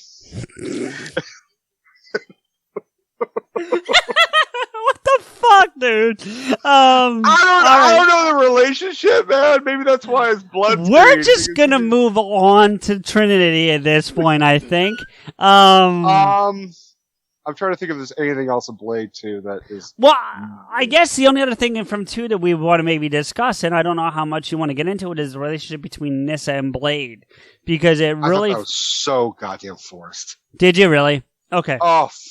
You know, when I read, like, interesting trivia about this, in the first 2 movies especially, and even the third one, they try to write a sex scene with Blade and then the respected female co-star. Right. Which means they try to write a sex scene of Wesley Snipes and Jessica Biel. And then ultimately they're like, no, that's not okay. Let's just scrap it. We don't really need to see Blade fucking. They really try to put a sex scene between Blade and Nyssa. And I'm like, where the fuck would that have fit? Yeah. When she's smoldering in his arms, he's just gonna pump one out. Jesus Christ.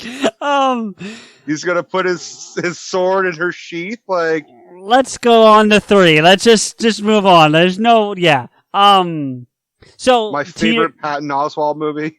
Yeah, oh jeez.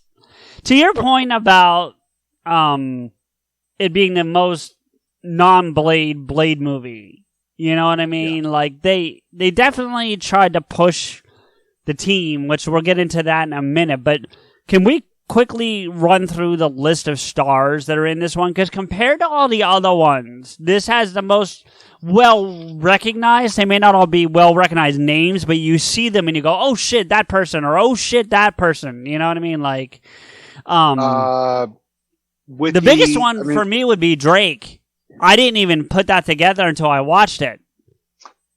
Not biggest in terms of well-known, but the one that stunned me the most. That's what I mean by biggest. Oh, the biggest surprise? Yeah. I would have to say Patton Oswalt was a big fucking surprise. It was, but do you know who Drake is? Dominic Purcell, is that his fucking name? Do you know who that is? He's from Prison Break, as far as I know. He's also from Legends of Tomorrow. Oh, he is, because I kept thinking that the other guy from Prison Break... it's Wentworth. Is Captain Cold. That's right. Both those motherfuckers are in the fuck. Oh, yeah. Captain Cold's the other guy from Prison Break, and Purcell's from Prison Break. I do know that. I'm with you there, but he's also the fire guy who I only know him by his real name. I don't know him by his moniker. Well, yeah, his moniker. Like, so I know him as Rory. You know, that's who he's. All right. And he's on. He started on Flash, and now he's on Legends. Okay, I didn't know they were. I'm so fucking. I guess I do remember seeing him on Flash, but I'm so. I basically just restart the goddamn show. Which one, Flash or Legends? I never started Legends, so Flash. Oh, I thought you watched Legends. My bad. No. This is the first movie I saw Jessica Biel in. That's by far the first movie I think I saw her in. I would probably agree. I haven't seen a whole lot. I may have seen I Now Pronounce You Chuck and Larry. I didn't see that. Well, I saw Blade Trinity in theaters with Michael. Okay, you know what? I don't... See, I'm trying to remember when I saw Trinity, because she's also in The Illusionist with Ed Norton. That's 2006. It is, yeah. But I'm trying to remember if I saw The Illusionist before. I didn't see any of these Blade movies in theater. Like, I saw them all later, so... Well, I saw The Illusionist on DVD, so I must have seen. I must have seen Blade Trinity before anything else. Although I did think I saw like an episode of Seventh Heaven that she was on. Yeah, she was in quite a few episodes. Well, then she got fired because she, like, posed nude for a fucking thing or something. Which, by the way, I don't care. That shower sequence is one of my favorite parts of the whole fucking movie. Where you barely see anything? It's still something. I have an imagination. I can use it. It's fine. All right. I mean, it had more imagination than the entire remake of Total Recall she was in. I didn't see that, though. There you go. The last thing I saw her in was the A-Team movie. Stephanie, I was trying to tell who Jessica Biel, because Stephanie doesn't, like, who's that? I'm going to be like, oh, Jessica Biel, she was in this. I never saw that. Jessica Biel was in this. And then she, like, described Jessica Biel to me, like, narrow face, pouty lips. I'm like, yeah. She's like, I think she's the chick in A-Team. I'm like, I haven't seen that. So, of course, it's the fucking one movie that I haven't seen. That's how you know her from.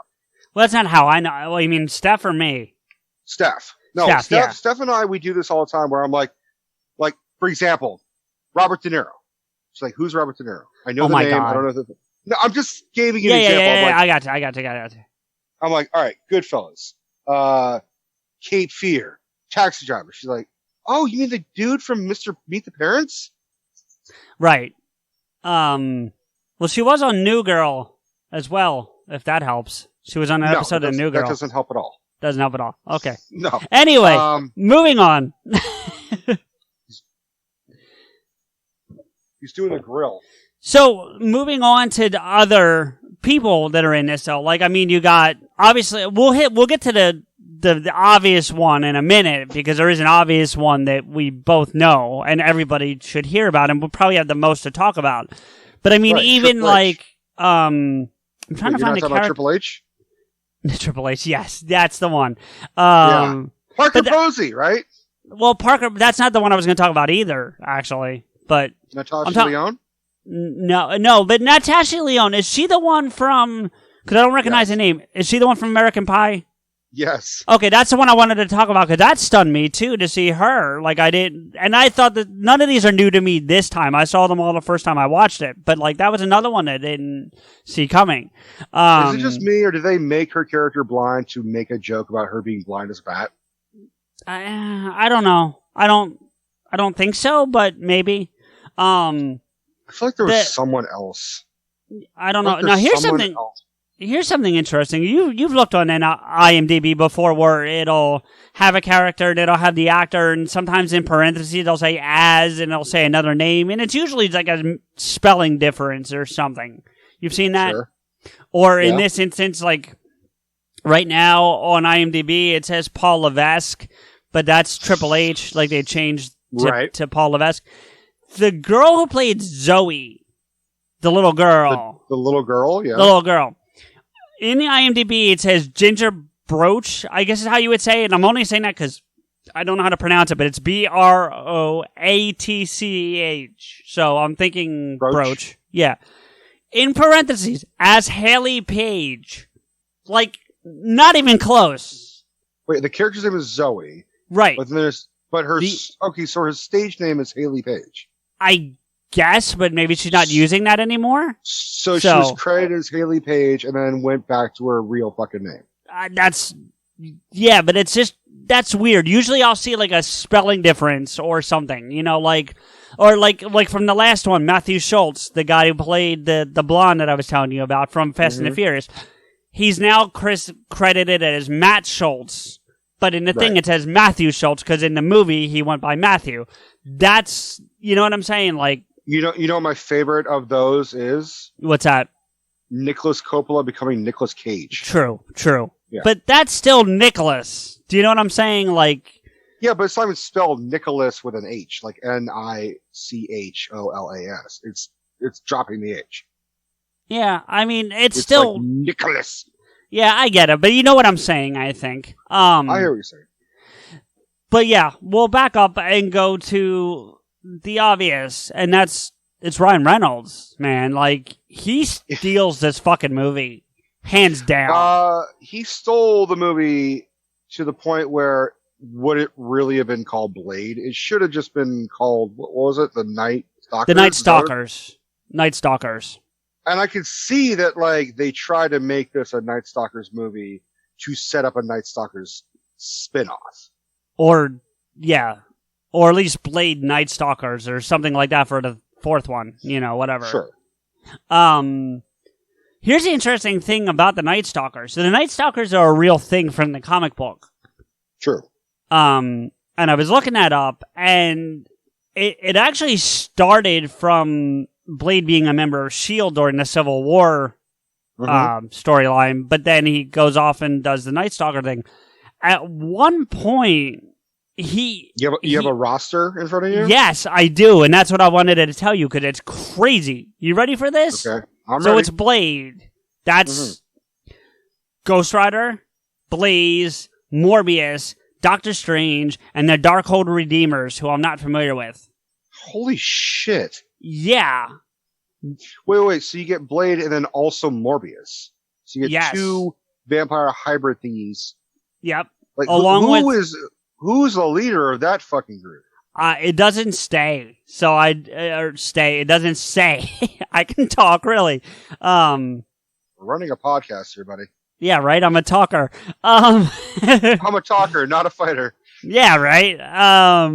But yeah, dude, like, that's crazy. Like, so you have Ghost Rider and Blaze, two people that are like with skull fireheads. And Doctor Strange. Doctor Strange is a strong character in the comic books. Like, he's a heavy hitter. Yeah, that's what I'm saying. Like, yeah, that's surprising. That's a heavy fucking cast of people. Now, that's only one incarnation of the Night Stalkers, according to this. In another version, there is Hannibal King, who Ryan Reynolds plays. Well, if we're really being honest, Ryan Reynolds is playing Deadpool hunting vampires. Because Hannibal King but I'm saying the is character name. Significantly older. Well, yeah, but I'm saying the character name that he played. I'm not sure. Yeah, yeah, you're absolutely right. He was because this came out before Origins for sure. Yeah. So this is Vamppool. Vamppool. I think Van Wilder got him this role for sure. I think this is Vamp Wilder. Vamp Wilder. Vamp Wildpool. But just as long as it's not Green Lantern, it's Green Lantern. Right. Actually, that wasn't as bad as it. We keep defending it, but it's still it's okay. I would like to see a redo. I would. Which, by the way, going back to we've talked about this off and on throughout multiple episodes. Did you see that they announced for certain that Jon Stewart is showing up in Crisis on Infinite Earths? No, I haven't. Yeah, I haven't been following that. Really? And the guy who plays Diggle is playing him. What? Well, because he is Jon Stewart in another version, like in a cartoon, like he voices Jon Stewart. Oh. So they're actually bringing him. So far fucking behind on all the Arrowverse. Arrowverse, yeah. Well, you know who Diggle is, though. We've talked about him before. You know who I'm talking about. Dude, my dad knows who Diggle is. Well, that's what I'm saying. If your dad knows Diggle, then you do too. But yeah, they're bringing him in and he's going to play Jon Stewart, Green Lantern, in this thing. That's cool. I'm all for it. Anyway, getting back to the Night Stalkers and Ryan fucking Reynolds. He really kills this whole dude. He really is amazing in this. And I think he gets the role as Deadpool in Origins from this. I do. Yeah, I agree. And then ultimately he gets the backlash he gets about that portrayal of Deadpool, which really isn't his fault as far as I'm concerned, but that's another conversation. And therefore Deadpool gets made. If you are being honest, this is him trying to play Deadpool in every movie that he possibly could until he gets the Deadpool that he finally perfected it. Right, but what I've read about Deadpool, well, not Deadpool, but about Ryan Reynolds' interaction with the character of Deadpool, I don't think he was aware of him at this point. He was on the set of Blade Trinity. David S. Goyer gave him a copy of Deadpool on the set of Blade Trinity and said, "You gotta fucking, go for this." Yeah, and sure enough, we got it, you know. Can I say a little bit more about behind the scenes? Yeah, please. So I kept saying that Wesley Snipes, you very audibly see, doesn't want to be in this movie because he's very heavily not in this movie as often as the other two films. Sure. This really is the Jessica Biel, Ryan Reynolds hour, is really what this is. Yeah, it's like you said, setting up for a Night Stalker's either spin-off or sequel. Yeah. Wesley Snipes hated David S. Goyer being picked as director. I guess the argument was, well, he wrote the script so he could direct. I mean, not really.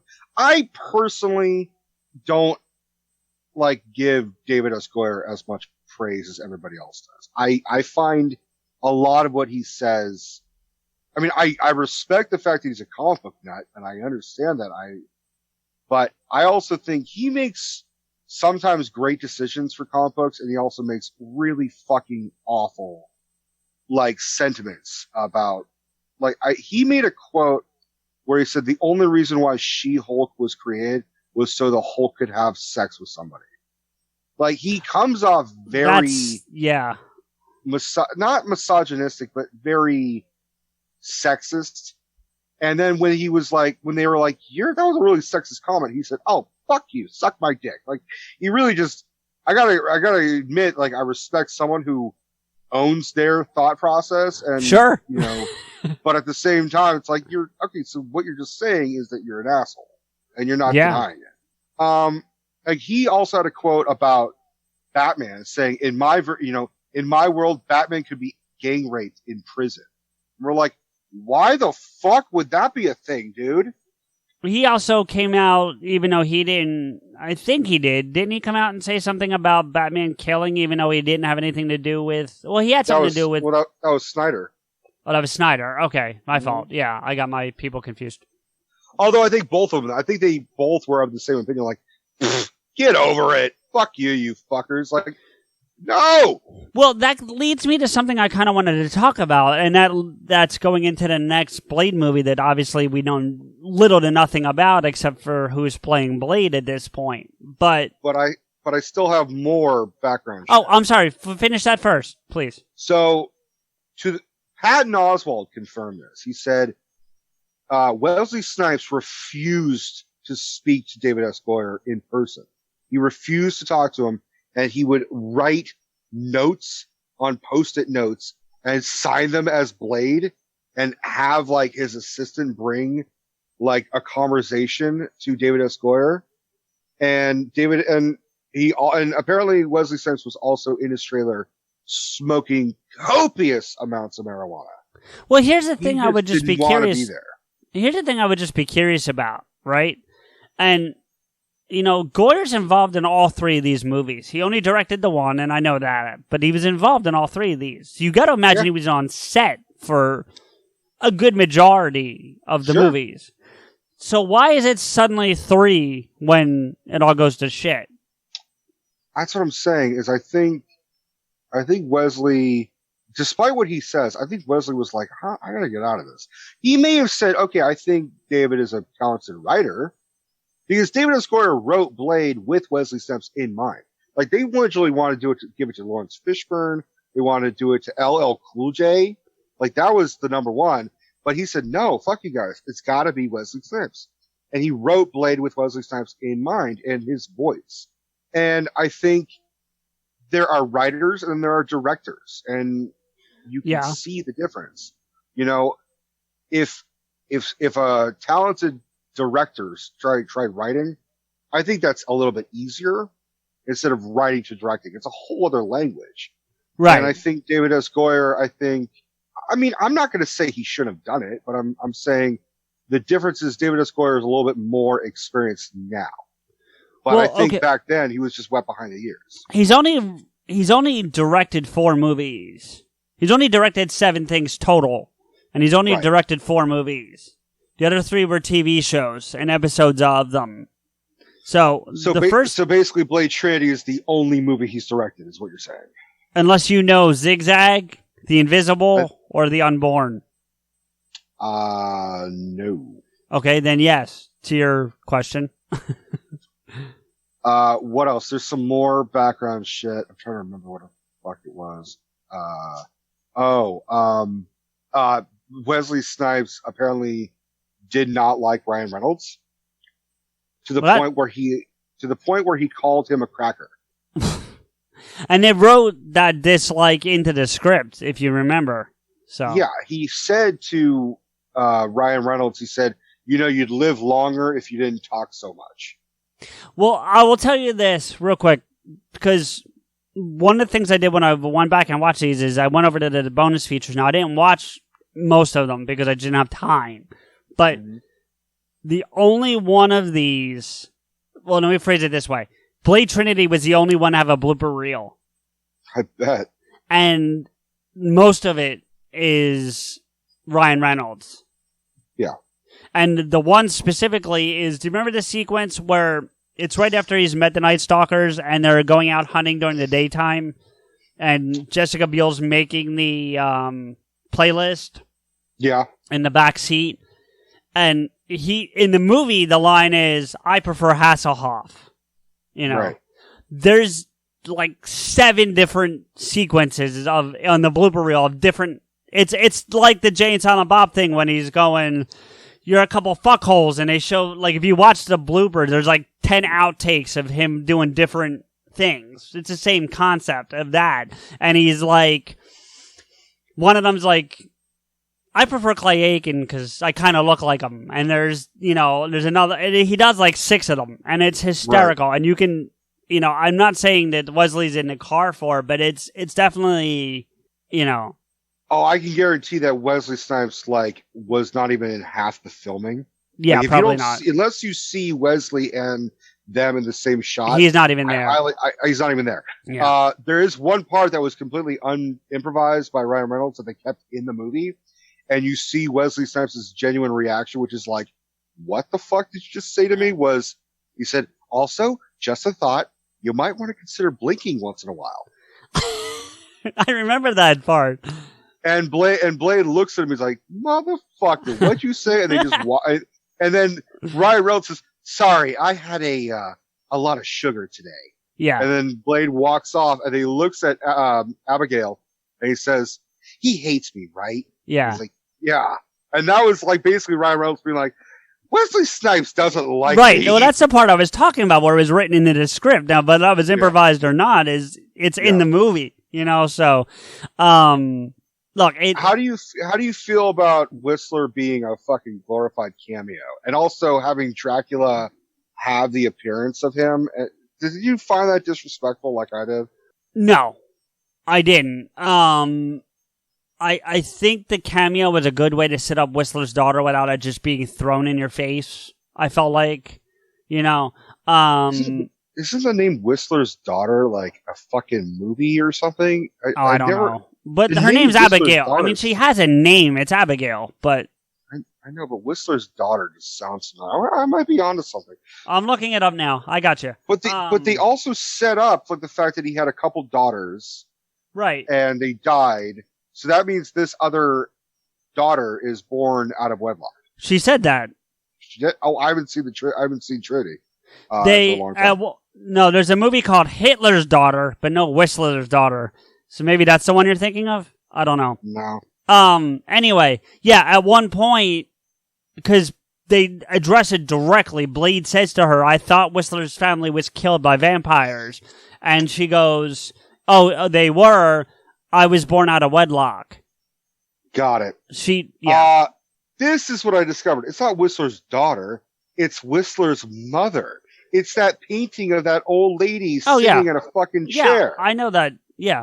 I know that painting. So that just threw me off. Sorry. Well, yeah, but anyway, yeah, they definitely addressed that in the movie, But no, to your point about the Drake looking like him, no, that's a great way to break past the system, because it's clear Whistler had been there before he died. Oh, so, you're right. They did like a retinal scan or something. And not only that, but just the fact that he had been there before, because remember that's where he gets the well, see, you haven't seen it. No, the inhaler, the new serum delivery system that in the third movie he gets a serum by putting this thing in his mouth and biting down on it. It's like it shoots like a gas into his throat that he absorbs, and he got that from I think Patton Oswalt actually built it, his character. Yeah. And so that implies that Whistler had been to the Night Stalkers at some point. And also, he set up the whole program. The Night Stalkers apparently are multiple cells. It's almost like a terrorist cell, but in a positive way, because they're not, they're killing vampires, not people. They're not, out to harm people. But I do have to say one of my favorite parts of this movie is when Dracula goes into that vampire shop. Yeah, actually, I didn't like that. I thought it was stupid. I mean, I get it, but I thought it was kind of forced. It felt cheesy and forced. If I'm really being honest, I don't think Dominic Purcell's Dracula. I don't like the fact they call him Drake. I think that's fucking stupid. Well, it's bringing it into modern times, but I get what you're saying. Like, I'm not finding fault with your argument, but it's just bringing it into modern times. So that's what it's about. Yeah.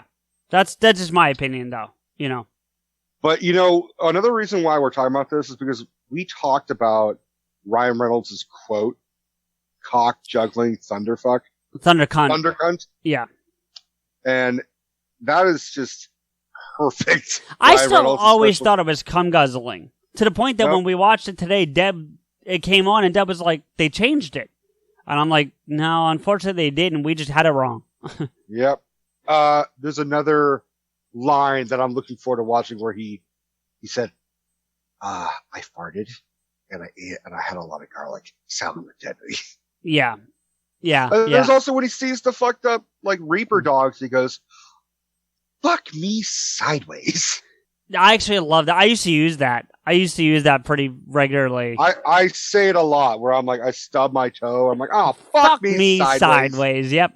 But I want to, we keep talking about the comparison to Deadpool, and that leads me into the last little bit I want to talk about before we call it a night. And that is, first, do you think they're going to make this Blade movie an R-rated movie? Do you think they're going to stick with the PG-13, or do you think they're going to kick it to an R? What I think is likely, first off, is there's a part of me that wants to see a rated R Blade movie with Mahershala Ali. Yeah. But I also think they don't need to make it rated R. They don't need to, no. I mean? I agree. I think they can get away with a lot of, because if you really think about it, the only thing that's really rated R of the first three Blade movies are the F-bombs and the blood splatter. The amount of violence, or at least the way it's portrayed, we'll put it that way. Right. Yeah. If you took out all the blood and all the fucks, you can make Blade a PG-13 movie, because all the vampires smolder and turn to ash. Yeah. I could see Disney going that route. I would also say, now you haven't seen it, but I could see them going the Buffy route. When Buffy the Vampire Slayer dusts a vampire, it's similar to when Blade kills whatever a vampire. Instead of fiery, smoldering ash, it's just straight up ash. It's like brown, like human, boom, and then vampire, and then skeleton, but like dusty. And then they turn to dust. Whereas in Blade, it's, looks like they set something on fire and it smolders. That's basically what it looks like. Right. I think they would probably go that route. Right. And that's the thing that leads me to the next thing, which is connected, because we've been saying how it's kind of a Deadpool backdoor movie, right? Even though it's not Deadpool. And the director of Deadpool 2, David, is it Leitch? I don't know how to pronounce it, the last name. I honestly don't know. Okay. Well, with all respect to his name, because I'm not trying to be shitty about that, he came out just recently and said that Deadpool 3 does not have to be rated R.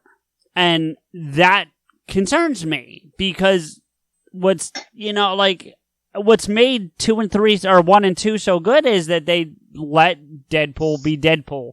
And if you remember when we talked about the re-release of 2 as a PG-13 movie, and I think they call it "Twas the Night Before Deadpool" or something to that effect. Once upon a Deadpool. Yeah, thank you. Once Upon a Deadpool. I feared that if that's successful, which it was, that would give them a green light to do a PG-13 only Deadpool 3, and now it looks like it's going to happen. But it was commercially successful. I don't know if it was critically successful. I think people said we like the original R-rated one more. Yeah, I mean, I guess. I mean, this is it. So, let me see. The quote from David says, it's rated R, so that's not necessarily the MCU brand, but he doesn't necessarily need to be R-rated, and Disney don't necessarily need to only make PG-13 movies. So I think we'll find a happy middle ground. I think they should do both. I think they should release an R-rated version and a PG-13 version. And that, if they do something like that, that's fine, but don't not do the R just because it's now technically Disney. That's the part that concerns me. You know, I mean, that's what it's that thing that I said a year ago, which is just do both. Just fucking do both, and then ID every kid that tries to go in the R-rated one. Be like, you are clearly not okay to see this. Or, well, you're allowed R-rated if you're there with an adult. They do let you in. Right, but you can also tell the fucking adults, don't bring your fucking kid to an R-rated movie. True. Sticking with the MCU, I have one last quick thing I want to talk about, and then we're going to call it a night. And that's the thing that we talked about briefly with Henry on the last episode, where we talked about the Trevor Slattery in prison one-shot. I actually, in the week since we recorded, went and watched it. And it's really kind of interesting. I really actually enjoyed it. Have you seen it? I saw it when it initially came out, and then I haven't seen it since. I didn't even know it existed till we talked about it. So, or right before we talked about it. I think I found out about it the day before we recorded. And I watched it, and it really kind of makes me interested in seeing that. And honestly, my God's honest opinion, and I don't think they'll do this because I just don't think Kevin Feige will want to do it. That should be the opening scene for this 10 Rings movie that's going to be coming. Like, they should start it with that sequence. Maybe cut off the part with Sam Rockwell, and that's no disrespect to Sam Rockwell. It just wouldn't fit with the flow of the rest of the movie. But, you know, and it's actually a really big part at the very end, so I think they could cut it without doing any damage, because it's really like the last shot of the whole short. Yeah, you know? I would agree with that. But the rest of it fits. The only thing that I'd find interesting is the guy who plays the reporter. I don't know how much you remember of the short, but the guy who plays the reporter who's interviewing Slattery, who ends up being a 10 Rings member, because remember they tried to assassinate Slattery in prison, is the same guy who loses his legs in Batman v Superman. The guy that's in the wheelchair that blows up the Senate building. What's his name? Scoot Wilson? McNairy? Oh, Scoot McNairy. You're right. Yeah. Scoot McNairy. It's the same guy. So it'd be interesting to see him jump from DC to Marvel if they do it, and if they keep him on the 10 Rings thing. I mean, it all depends. But I mean, dude, Ryan Reynolds made a fucking career going from DC to Marvel, Marvel to DC. So true. So Hannibal King, fucking Green Lantern, Deadpool twice. Yep. Plus R.I.P.D. He's in that. Yeah. That's a comic book movie. Yep. I mean, the only person who's done more, I think, was Chris Evans. Has he jumped back and forth? Fantastic Four. That's on Marvel. I know. Fantastic Four, Captain America. He voiced Casey Jones in TMNT. Yeah, that I knew. Yeah. And he also was in Scott Pilgrim vs. the World. Chris Evans is in that movie? Yeah, he plays one of the boyfriends. I'll have to go back. It's been a while since I've seen it. I actually own it. I like that movie a lot. But I want to say there was one more. I don't know. Well, anyway. But, all right, I just wanted to get your thoughts on that, because I have concerns about them making an only PG-13 Deadpool. Like, I really do. I think if they're going to do PG-13, they have to have at least one F-bomb, but have it not be some motherfuckers are always trying to ice skate uphill. Which, what the fuck is that line, dude? I don't know. That is like, even on like an Arnold Schwarzenegger, like punny quote, that's pretty fucking bad, dude. Yeah, it's bad. So, anyway, I think we've done justice to these 3 movies and Wesley Snipes. And honestly, the last question I actually did have for you very quickly, and I did bring this up briefly before, but I want on a different episode, but I want to bring it up again for this because it ties in. Do you think in some capacity Wesley Snipes should get a cameo in this? Not as Blade, just something. Like he should be a character in the new... And I'm not saying a permanent, or not a permanent, but a prominent character. It could just be like... Hell, it could be Stan Lee level cameo in terms of like, there he is, and that's it, you know? I would like to see that. I think there's a multitude of ways they could do it. It would be, because if they're going literary source, Blade was actually, like, he didn't have a whistler, but he had a whistler type, and he was an old blues singer, I think, or a blues player. So let him play that role? Yeah. Have him be the whistler without being whistler. I would be okay with that except for one thing, and maybe I'm wrong. But my only thought with that was that would give him too much screen time, and I think that would take away from Mahershala. I think 20 minutes. 20 minutes of I'm not saying he's got to be in the whole movie. I'm just saying show a flashback where old ass Blade is okay. You're talking about like I thought you meant more like Whistler, because Chris Christopherson's in a pretty good chunk of the first one. No, I'm talking about like show a flashback of young Blade. Like that scene that I wanted to see where like 13-year-old Eric Brooks is like, what the fuck am I? And then this because the other, I can't remember his name, but the older, he's like teaches him about like, he has like a silver sword in his cane, or he has a silver cane. And that's what he uses to kill the vampires. And he's like this old blues dude who teaches him how to fight with knives, as well as appreciation for music. Okay. So show that, or you could do the flip side, have him play Deacon Frost. But see, again, not have Deacon Frost be the main villain. Have it just be a prologue where Wesley Snipes is Deacon Frost, you could just have him be like a homeless guy that like is a vampire that preys upon Eric, and Eric fights back and almost, he kills the older iteration of Blade. I agree. I don't know. I do think Kevin Feige will run it by Wesley and be like, look, you don't want to be disrespectful. Marvel is the house that Blade built. Really. Right. Yeah. So we want to show our appreciation. And the only reason why you're not Blade is because you're too fucking old. Well, yeah. And I think I would hope Wesley's respectful enough to get that. You know what I mean? He's okay with it. They asked him how his thoughts. Oh, did you see something? Yeah. Okay. Yeah, he said like it's all good. Like I'm okay with it. Well, because some people who've played a role previously get bent when someone else takes over the role, so I'm glad he's not doing that. That's good. He said the same thing about Black Panther. He's like, look, I want to be Black Panther forever, but Chadwick Boseman did a fucking amazing job. And he did. And he's like, he did what I wanted to do. Because when he was talking about doing Black Panther way back, it was eerily similar to what the Black Panther movie we got, which is this whole Wakandan city, hidden. He said, I want to show the royalty and the beautifulness of Africa without showing a desolate desert wasteland. Right. And he said, I want to show the intelligence and all the gadgets and the sophistication. And then he ran it by Singleton. John Singleton was going to do it.